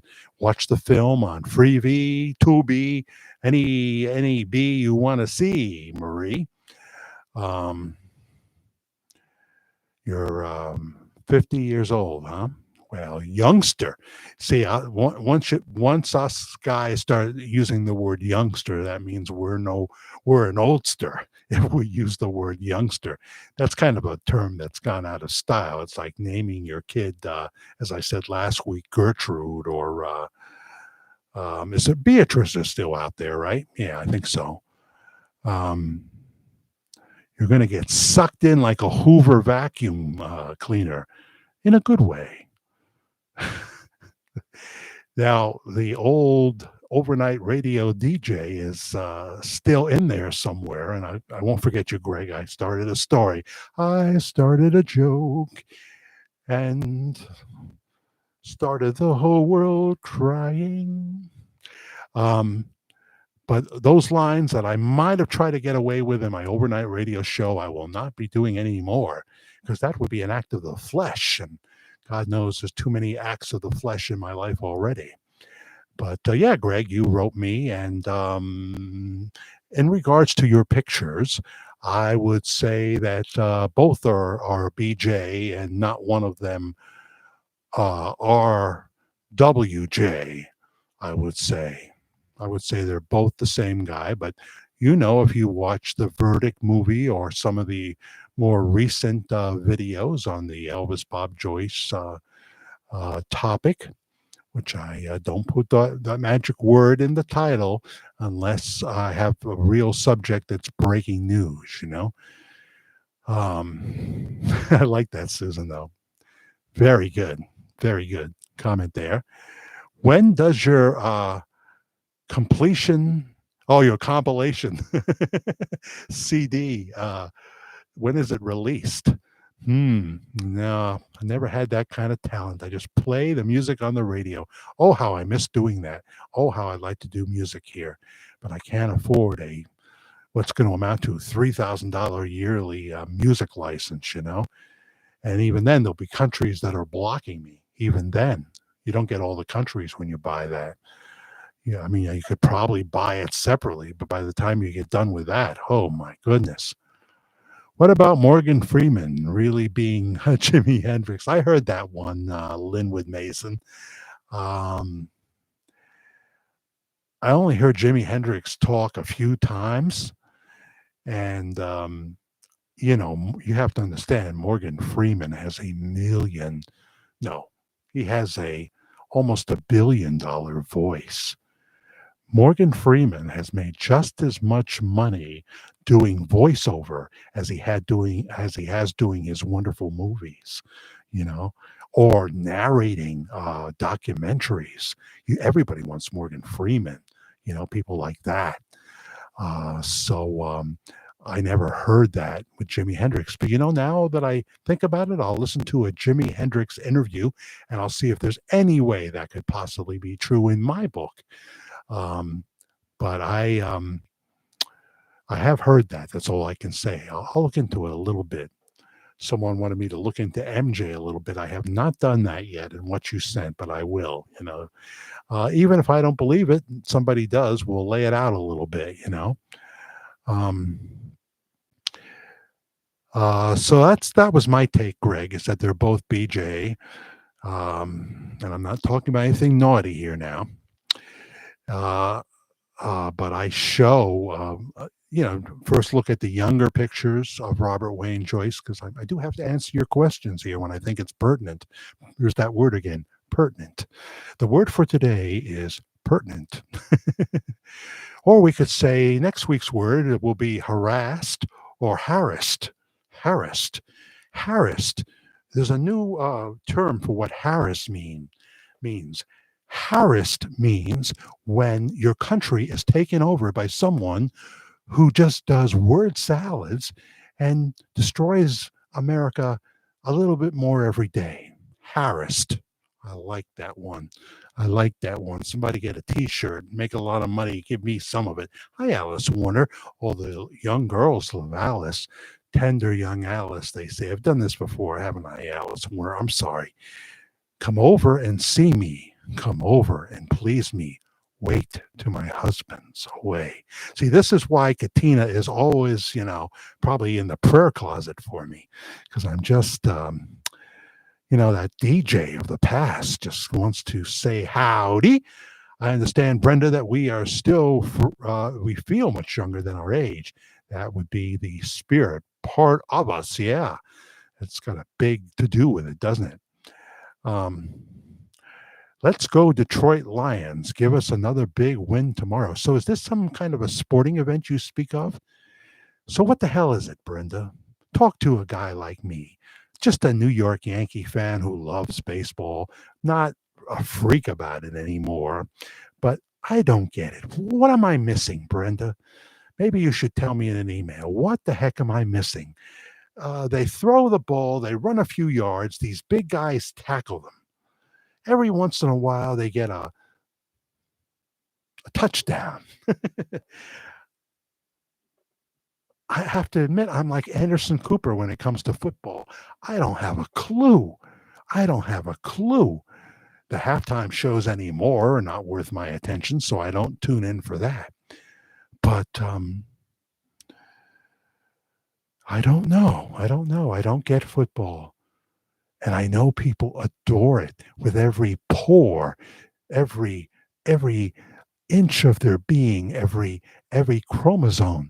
What am I trying to say here? Every blood cell of their being. They excitedly talk about this game. And then we got sports radio. Hey, this is Joe from Brooklyn. Let me tell you, these Steelers are not going to win. They never win. They come close, but they're never going to win. So don't believe it. And now Belichick, right? I do know about him. There's talk that he hasn't got a new coaching. The man has done this for decades. Go to Florida, buy yourself a big boat, Bob Belichick. Then buy a boat in Maine in the summer. Get the hell out of Florida then, and go to Maine and enjoy all the spots of Maine before that it too is destroyed by the progressives, because they're working on it. They're working on it in Brunswick, Maine. Portland, Maine has always been the capital of crime for Maine, but there's, I love Portland. I've been on the cruise there many times, been down to the dock, of course, and ate my lobster down there, and shopped in downtown Portland, but I always get a kick out of it that they're the only city in Maine that has a magazine you can buy with all the arrests on it, the police blotter newspaper. Sanford, Maine. Yes. It's a big game. Yeah, I know it is. And I don't mean to demean it in any way. I just, I don't understand. I was sorry to see that the Buffalo Bills were out of it, right? Because they love their football and their hockey so much in Buffalo. When I was 45 miles away, my first job in radio in Dunkirk, I would travel into Buffalo, and I could tell how much they love their two teams. Pamela Ellis, well, howdy. Why did they have the Paul McCartney lookalike contest? Yeah, that's a good question. I read a book about this, that it was where that's how they found the new Paul McCartney. Well, we talk about this in 2 videos at this channel. So please cover it. I also, in video 1, I talk about the movie Paul McCartney Is Really Dead, which is on Tubi and other places. The new Paul was Fall. If someone just mentioned that, Faul. That's how the Beatles called him, behind his back and what have you.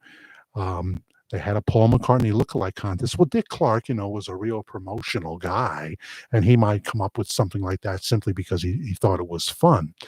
But they got it wrong, because according to what we talk about in last live show, the winner was Keith Allison. not William Campbell, who would then get the nickname of Billy Shears. You know, Keith Allison won the Paul McCartney lookalike contest. I looked at early pictures. Look up Keith Allison. He passed away in 2021, age 79. So he definitely looked like Paul McCartney in a few of the pictures that I saw of him. But in 1968, I guess he was a guitarist. Um, I don't know if he played bass, but he joined Paul Revere and the Raiders and was with them for a long time. So that's the winner of the Paul McCartney lookalike contest, and we show pictures of him in last week's live show. Hearts Wild is here. Is she? She made it in, huh? We stayed on. We've been on for, oh, it's amazing how fast the time goes. An hour and 45 minutes already. Hello, Hearts Wild. Love the Buffalo Bills, huh? And the Buffalo Sabres. The Sabres won Saturday. Is that what you're saying? Yeah, I went to the Aud. Is that what it's called? I went there to see a concert. I don't think I saw the Sabres.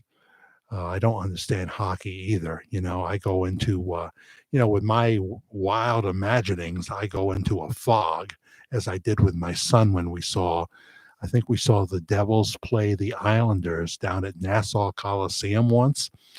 And just as they were finally going to get a goal, I was off in La La Land. And then I quickly woke up as I heard people cheering. So welcome, Hearts Wild. Yeah, I don't understand football, never seen a game completely through, but I certainly can respect those that apparently love it like I love my New York Yankees, I understand. But, my best times were when my son and I went to see the Yankees down at Yankee Stadium, both the old one and then the new one. April Wine always had good songs, really. It's funny you should say that, Gary Hill, not the Gary Hill I know from the Hudson Valley. You don't have a brother, Jerry, right? April Wine. I was listening to CBS FM on my way down to Westchester because I'd heard a little talk radio. I heard in the 9 o'clock hour, it's Sid Rosenstein.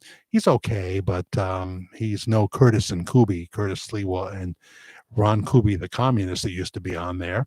I like them a lot. But I was listening to CBS FM, and it's the same old stale songs. And it wasn't more than 3 songs in, I heard Red, Red Wine. Oh, God. Just not my idea of a great song. There are some songs, Gary, that when they come on the radio, even 80s songs, there's plenty of great 80s songs, I get immediately excited. So it's not all just 50s and 60s and 70s that I would respond to. There's great 80s songs, like when Steppin' Out by Joe Jackson comes on. Bum, bum, bum, bum, bum, bum, bum, bum, bum, bum, bum, bum, bum, bum. What a great song for a DJ to talk up. Steppin' Out by Joe Jackson. Well, hi, Bob, 1974. Jack, when did you first go to Yankee Stadium? Didn't you ask me last week, now that I think of it, Bob, 1974, what was my first concert? Geez, when did I first go? Well, my son would have had to have been old enough. My son basically made me a Yankee fan. Before that, it was no sports for me.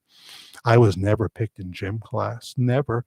I went to whatever side whose turn it would have been to pick last. I couldn't climb the rope.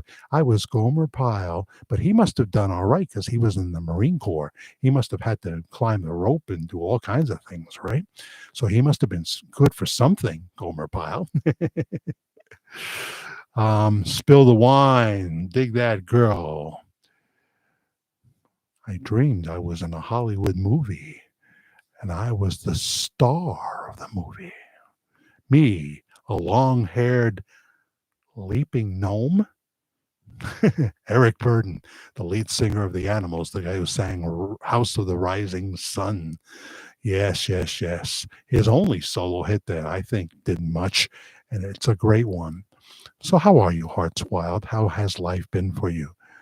Yeah, Joe Jackson did write great songs. You're right about that. So to answer your question, try to get both of them in because I didn't answer last week's. I would have went to Yankee Stadium for the first time. My son was born in '88, and it would probably been around 94, 95 when I went to Yankee Stadium, the old Yankee Stadium, for the first time.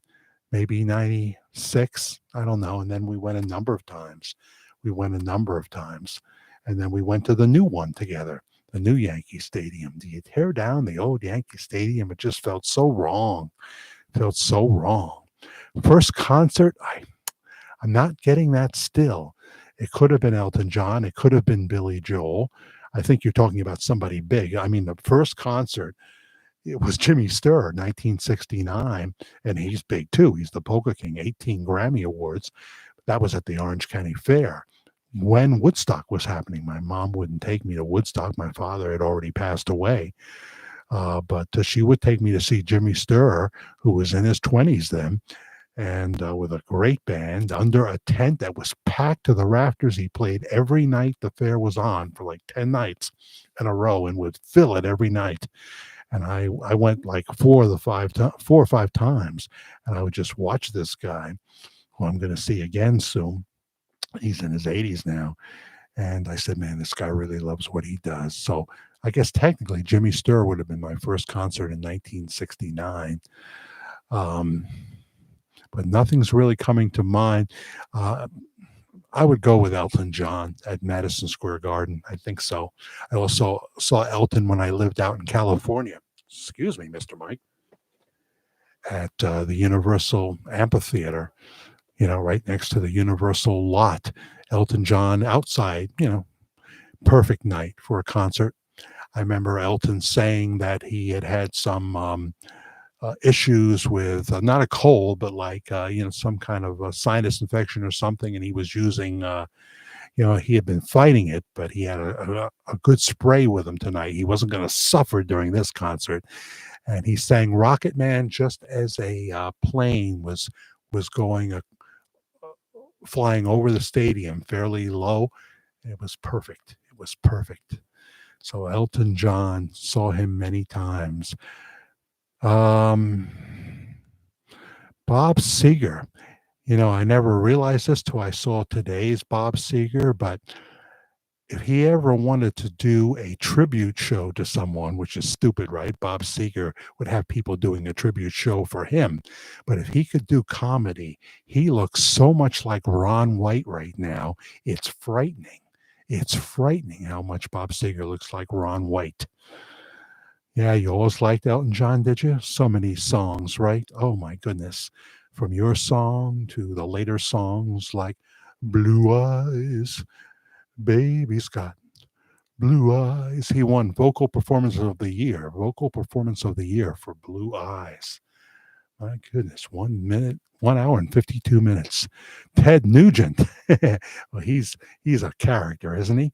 He's a darling of the Fox Network conservatives. Cat Scratch Fever. That was really only his big song, but I know people love him live.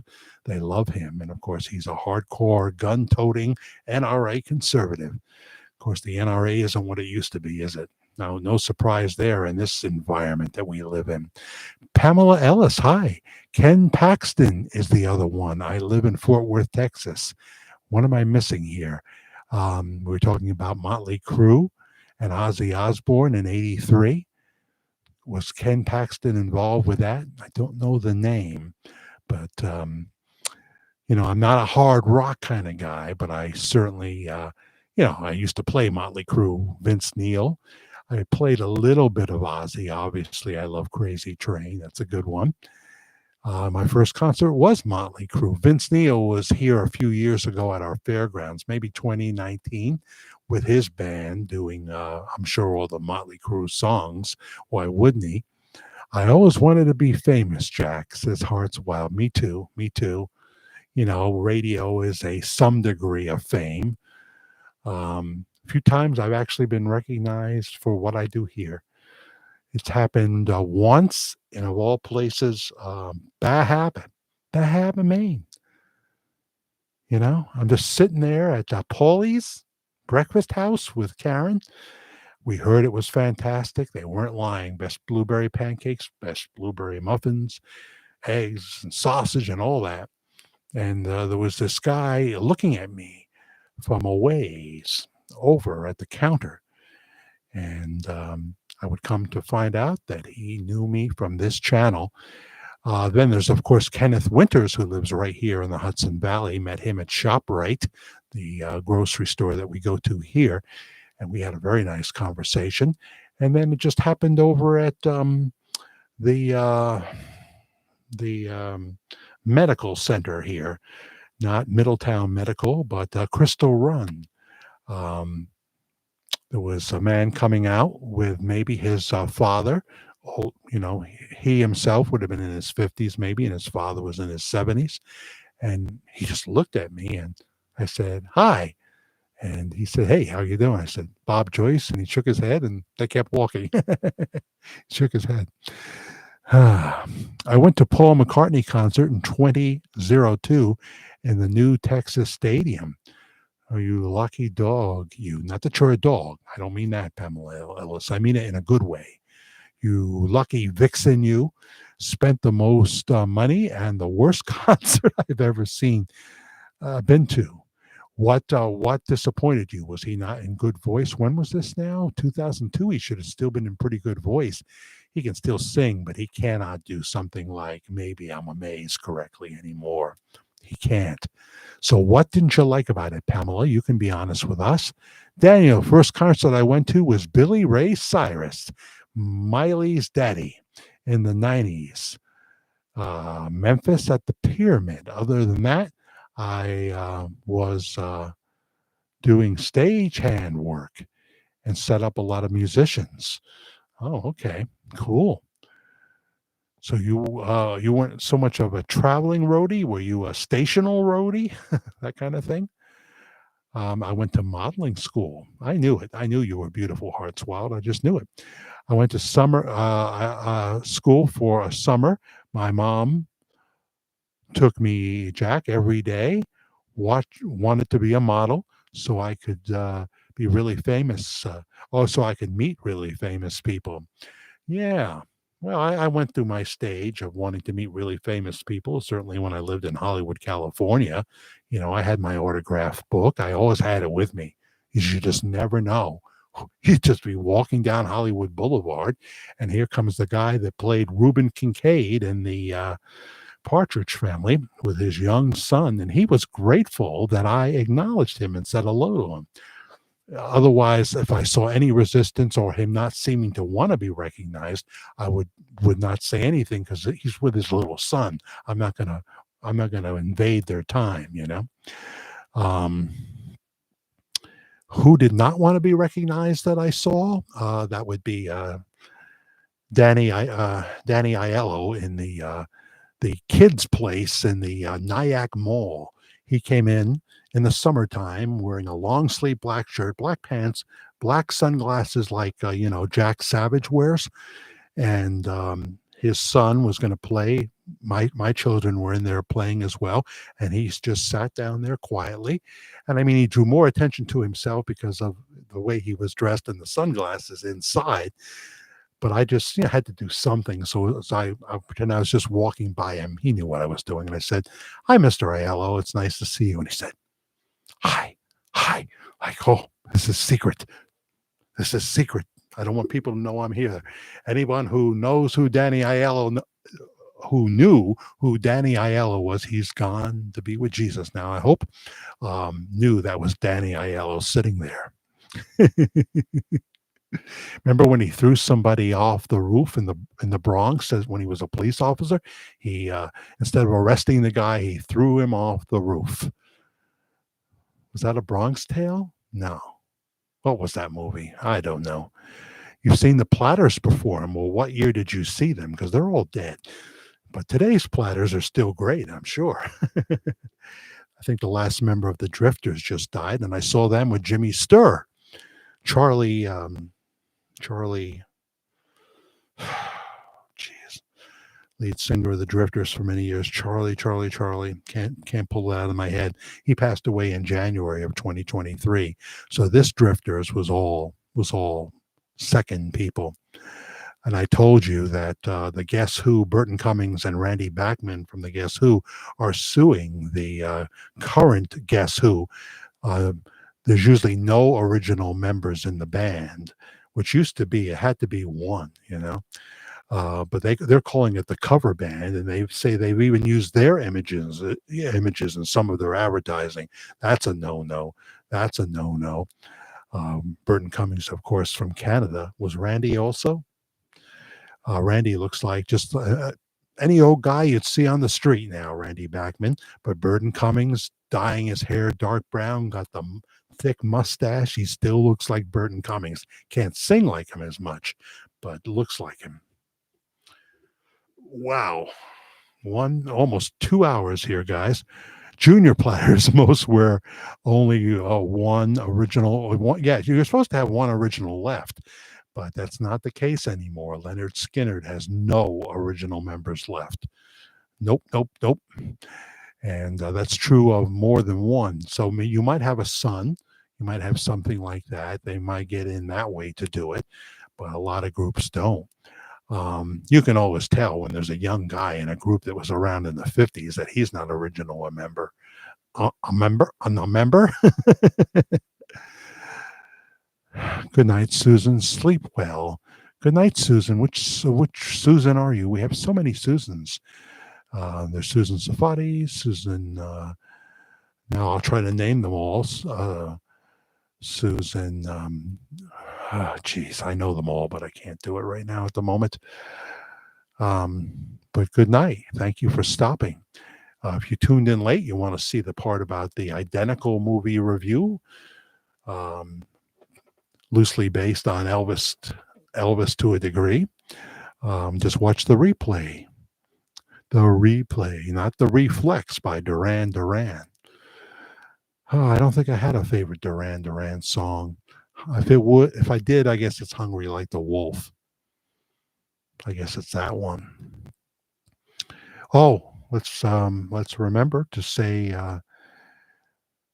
Melanie, the brand new key lady, passed away a few days ago. Melanie, but I didn't really care for that song too much. But in 1968, in the very special year for music, Melody had a mega hit, Lay Down Candles in the Wind. And it is such a classic song that personified the late 60s. Lay down, lay down, lay down. That's all I remember. But I would know more if I heard it come on the radio. So rest in peace, Melanie. Before there was Madonna, there was Melanie. And love that song, Lay Down. It's one of my special songs. You've got her last name, huh? Yeah.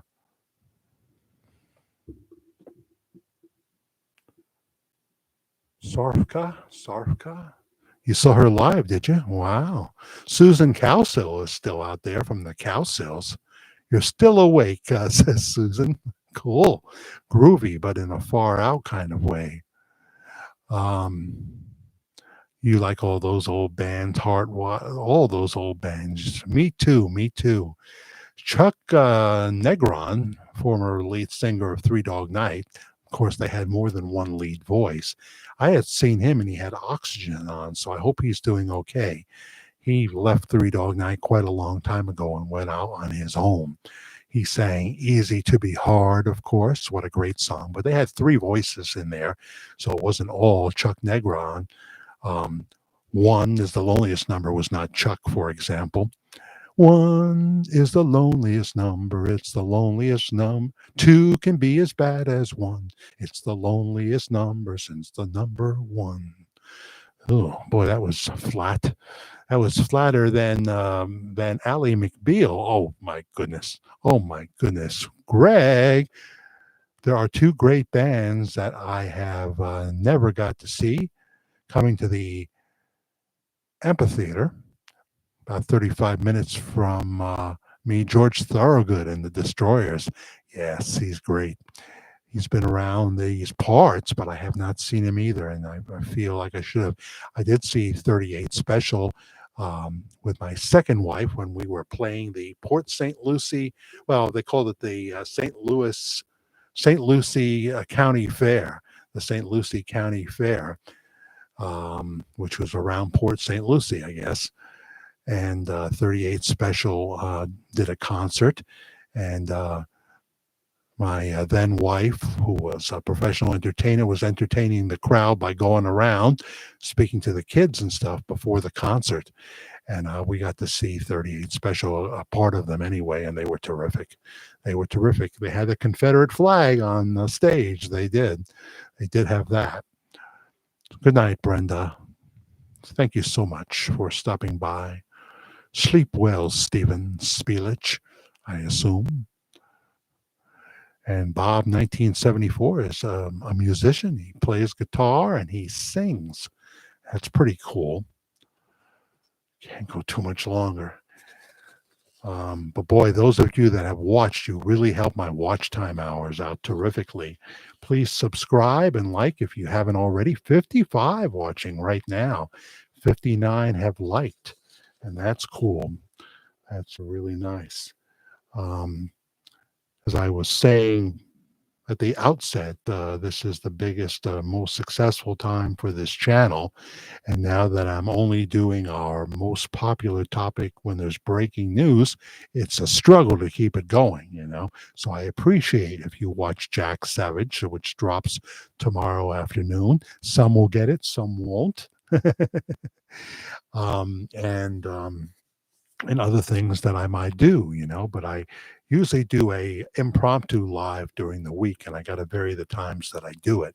But we even get an audience when I come on at like 1:30 in the morning, you know, and I appreciate those who watch the replay, those that watch the pre-recorded videos.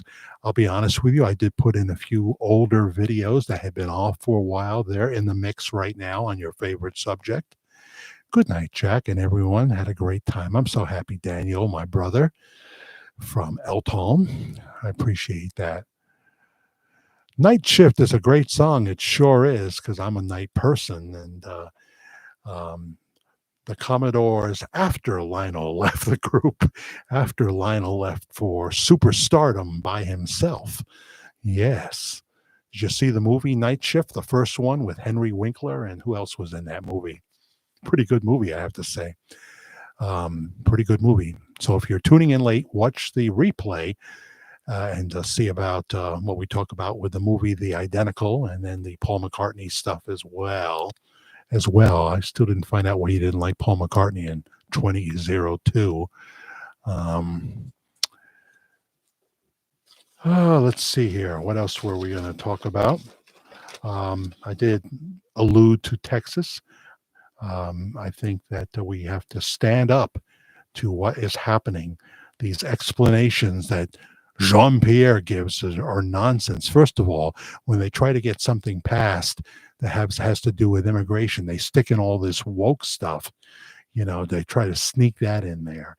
And our country is going down faster than a fat man on a seesaw. So let's hope the bleeding can be stopped in November. I would have liked Ron DeSantis. I would have. I hope he goes in 2028, but we may not have a country. Trump is right about this. We may not have a country left by then. So 2024 is a key year. I think some terrible things are going to happen this year, and they already have. But we can still walk in the grace and protection of the Lord Jesus Christ and get through it. Stormy Daniels, I don't think that trial is going to happen in March. She had a complaint that was dismissed. That Trump's lawyer, the great Joe Tacopina, he had, I don't know if he represented Stormy before or represented someone that she was involved with in a court action, but she tried to get him off the case, and the judge said no, Joe can stay, but he can't. He agreed not to be the guy. You know, his co-counsel would cross-examine Stormy Daniels. And I did have something on that here. Um, The Wall Street Journal reported that on October 2016, just before the 2016 United States presidential election, Michael Cohen, lawyer for then presidential candidate Donald Trump, arranged a payment of U.S. some money, $130,000, to pornographic film actress Stormy Daniels to stop her disclosing an affair she had with Donald Trump allegedly in 2006. She signed a non disclosure agreement, just like the people that went to Graceland for the Lisa Marie private funeral. At first, Cohen denied Trump had the alleged affair and sought to suppress the allegation based on the NDA, but a month later publicly acknowledged making the payment. So really it comes down to did they make the payment the right way? It wasn't campaign funds, as they're trying to say. Cohen said he paid it out of his own pocket, and then I guess Trump would pay him back. So it comes down to a method of payment, but it was Trump's money in the end, I believe. And so they're trying to get him on a technicality and make a bigger thing out of it than they would normally make. Do I think President Trump had sex with Stormy Daniels? Is the Pope the woke Pope? Is water wet? Didn't mean to make that analogy. Of course I do. Of course I do. Of course I do. But it's, this idea of two people getting together and having an agreement. I think we've got much worse crimes than that going on. Here in this city I live in, we've stopping speeders, it seems. Forget about the motorcycle people. They just have free reign.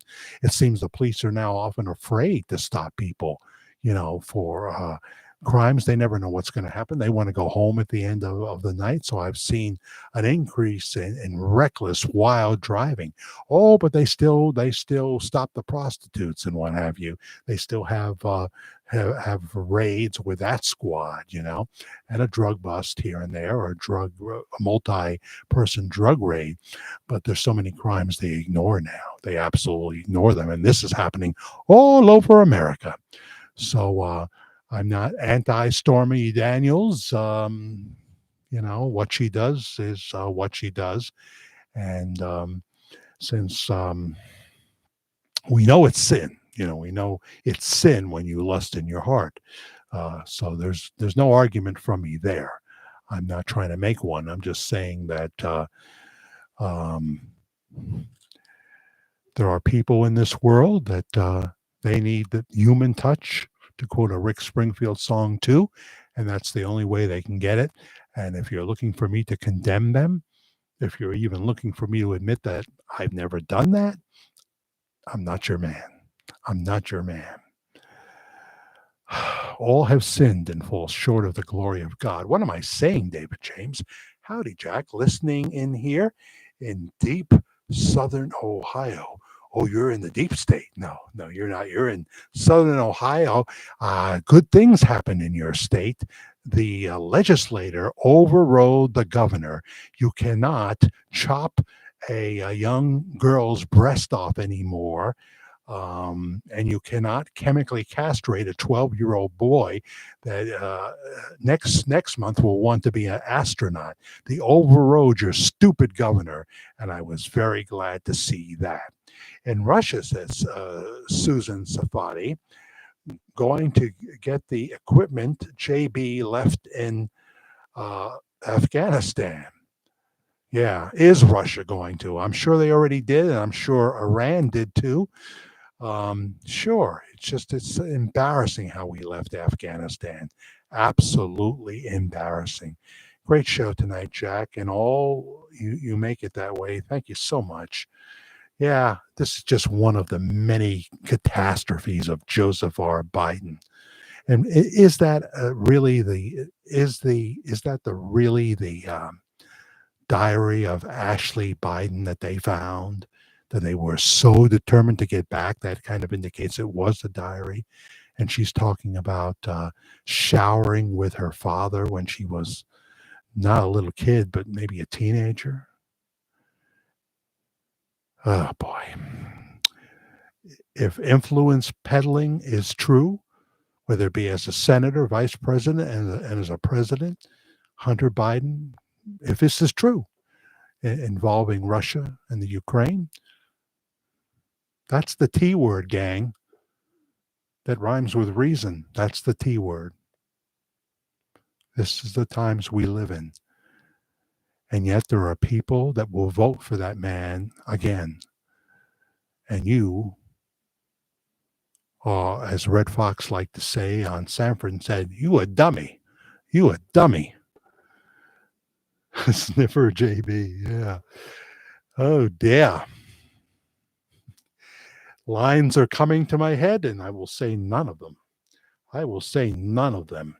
So let me just give you a few scriptures here. Whoops, I knocked into the camera somehow. I don't know how I did that. Now I'm out of focus. Hocus pocus by Focus. Can you yodel? Can you yogle? Can you yodel Hearts Wild? Can you? Howdy Jack listening in here, Deep South. Yeah. What else? Racquetball. That's a good workout, isn't it, Susan Safadi? Susan. Oh, he was playing racquetball this morning. Who was? BJ? Was he doing that?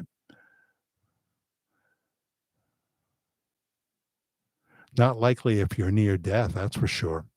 Jimmy Sturr plays. What does he play? Is it racquetball? He does play racquetball. But what's that other one they're playing now? Pickleball? Pickleball? Have I got that right?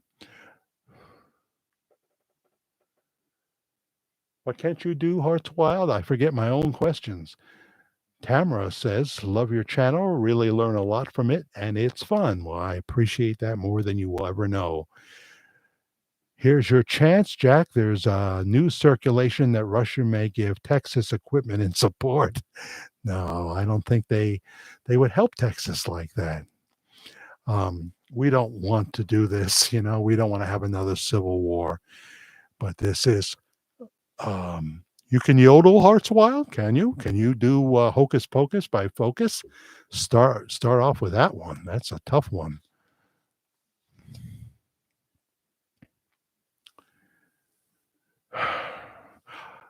He was doing that the morning before his death, and I did put that in quotes, right? Because I know you don't think he died. I'm pretty sure I've got your number on that one. Yeah, do I have... Yes, I do. Okay. One of the hardest thing for me all my life has been to actually change and live my Christian life, which sets me up sometimes to have people come against me. And most of the time I accept that because, there's no justification for not leading a surrendered life. I've had my moments, don't get me wrong, but I've had a lot of moments when I just jumped off the potter's wheel and went to Studio 54. I never went to Studio 54 in New York City, but Karen did. She went and she got in because her cousin, who's a Hollywood actor, Bobby Reed, look up Bobby Reed. He's been out there forever, but he used to live right here in the Hudson Valley. And in fact, he was my director in The Wizard of Oz. I was the Tin Man, Bobby Reed, back in the 70s. Karen was the understudy. I didn't even know this, for Glenda the Good Witch. Oh, she would have made a beautiful Glenda, right? Glenda. Wish that would have happened for her. But I don't even think one time did I talk to Karen when we were rehearsing The Wizard of Oz. And she would have been around because she did other things behind the scenes. I don't think I had one conversation with the person who I would be ending my days with. And pickleball, they just started one in my little Mayberry town. But Floyd the barber is just not well enough to do it. He's not. What about Howard? Jack Dobson is Howard. Yes, I love that show. Um, I like Dorothy's red shoes. They sold for millions. This is what's so silly about saying Mar-a-Lago was valued at 18 million. Talk about the bias for Trump, right? The outrageous bias. I mean, don't you know anything about the brand? There's a perfect example. A pair of shoes that probably cost $20 went for millions. The Trump brand, it's all over the New York skyline. It was all over, I don't know about now, the Atlantic City and the Vegas skyline. Mar-a-Lago could be worth like $1 billion. So give me a break. Give me a break. The incredible, there's just the gall of the progressives. I'll do it once again. I did it the last 2 weeks, I think. It makes me want to puke, and I am not from Dubuque.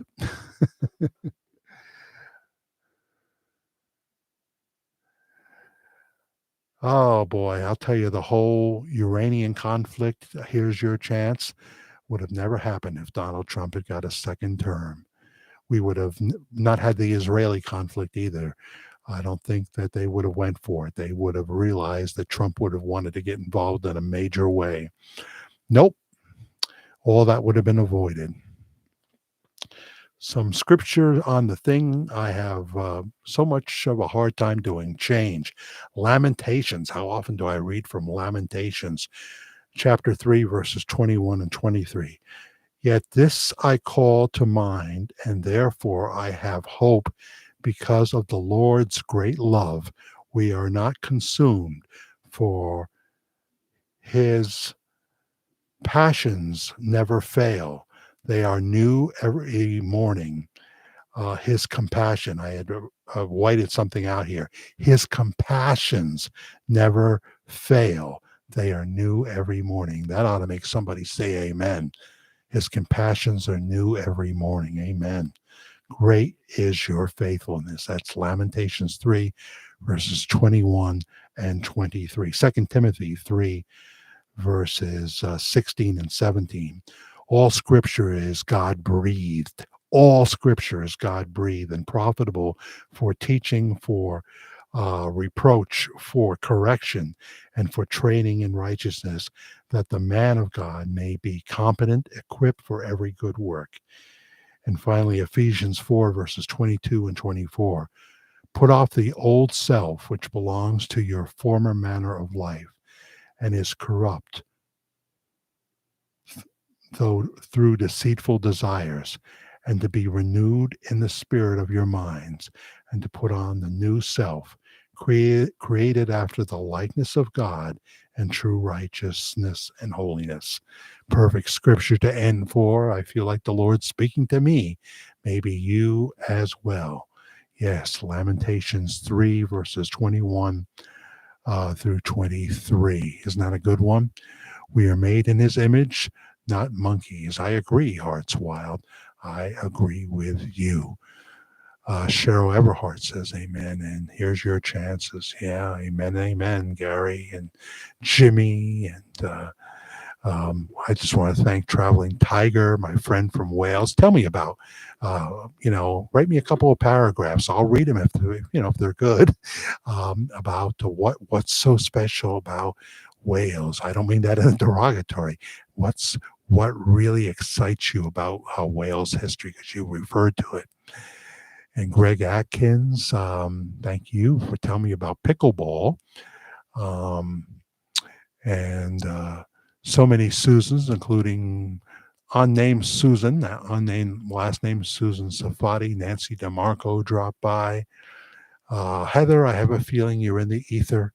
David Quino. I didn't. I didn't. I didn't see you drop in. Hi, David. David James dropped by. I know that. And hey, Jack. See, I missed you, David Quino. I hope you're still here. Nice to see you doing well. Have you listened to Elvis, Poor Man's Gold, partially recorded? That was completed with AI by the Elvis Archival Preservation Society. I wonder if I can find that on Spotify. I will check that out. Poor Man's Gold.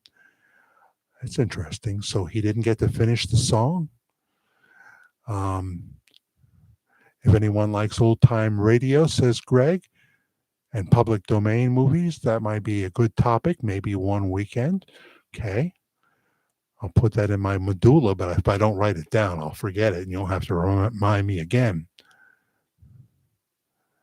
Please like and subscribe, everybody. 64 likes. That's a high number. Good, good, good.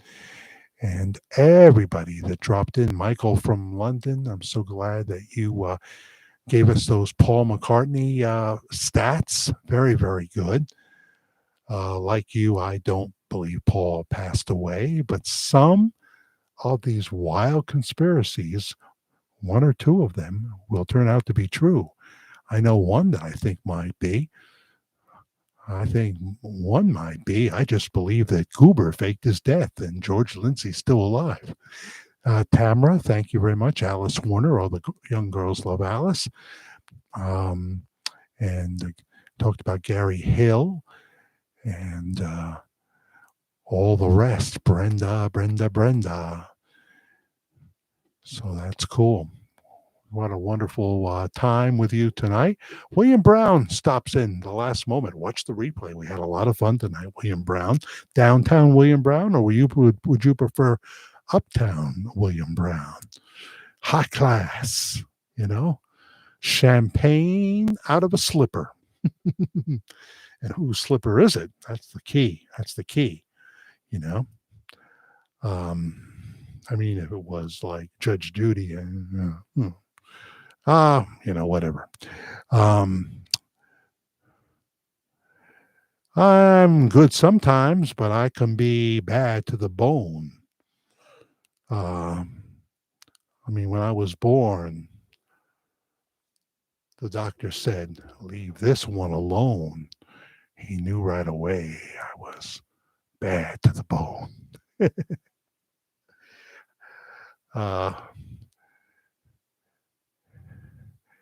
What's the line from that song, I Drink Alone?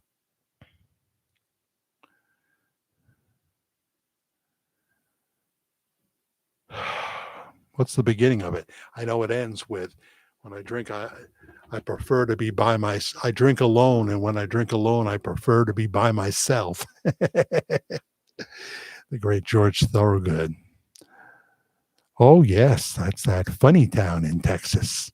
I think my son has driven his 18-wheeler through it. I really do. I have to ask him about that. Nacogdoches, Texas. Where was he? He was in Elgin, Texas this week, delivering to a store there. He was in, oh boy, he told me a few of the places too, and a couple of them were new. Places that are really tough would be Eagle Pass, Texas for him. He's right next to the border. There were guys sitting on the dock and didn't want to move, so he could back up the truck properly. Oh boy. I tell you, it's a rough job. I worry sometimes.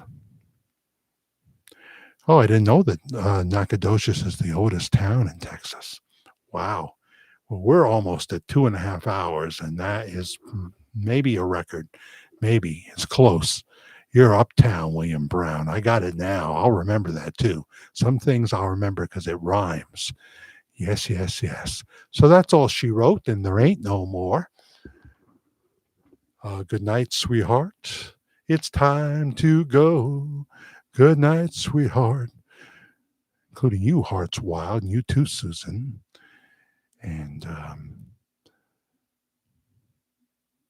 everybody else, I think, is taking the train to the plane, and they're not going to Maine because it's too gosh darn cold in Maine right now. We'll save that for the summer. See you in Maine this summer. Do we have a date, Kate?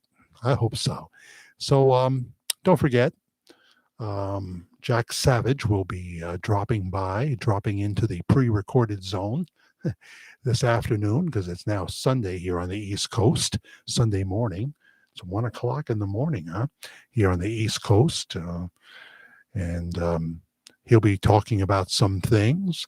If you want to know the inspiration, that's Michael Savage. You can see his stuff here. I highly recommend it. He can be outrageous in some of the things he says sometimes. I think I never finished the story where he used to be on the radio in 1994. He started, and he quickly became an icon. He was never quite up at the level of Sean Hannity, but he would he would yell at me for saying that. But or Rush, but he was, he was very big, and but he got more and more arrogant on the radio, and people would call up, Michael, thank you for taking my call, and he would chew them out. I did not plan this in advance. This is not meaning that you are in some kind of special category. I saw what you were going to talk about and I responded to that. So don't say, thank you for taking my call. Was that really necessary? But so many people say certain things when the call starts, even if the engineer, the call screener says, don't do that, they do it. So what can I say? He is a very entertaining dude, Michael Savage. So this is a loving parody. And when you do a parody, it's not just like the man. You have to make it different. You have to expand. You have to, what's the word I'm looking for here, gang? You have to use a license to personify the image, whatever I'm trying to say. Good night, Susan. Thank you, Jesus, for sending your angel, your army, protecting our people. No more war, in Jesus' name. Oh, that would be a wonderful thing, Susan. But we're in the last days. So I think I ought to be preparing a little bit more than I am. Look at the scriptures I just read, especially Ephesians 4:22 through 24. If not now, when, Jack? If not now, when? Thanks so much for watching, everybody. I truly appreciate it. We'll do this, God willing, next Saturday night, but we'll be on before that live, maybe once or twice. You never know. That's what we're doing these days, more impromptu lives, off-the-cuff ramblings. This has been Worldwide Ramblings. Big God bless you. I'll talk to you soon.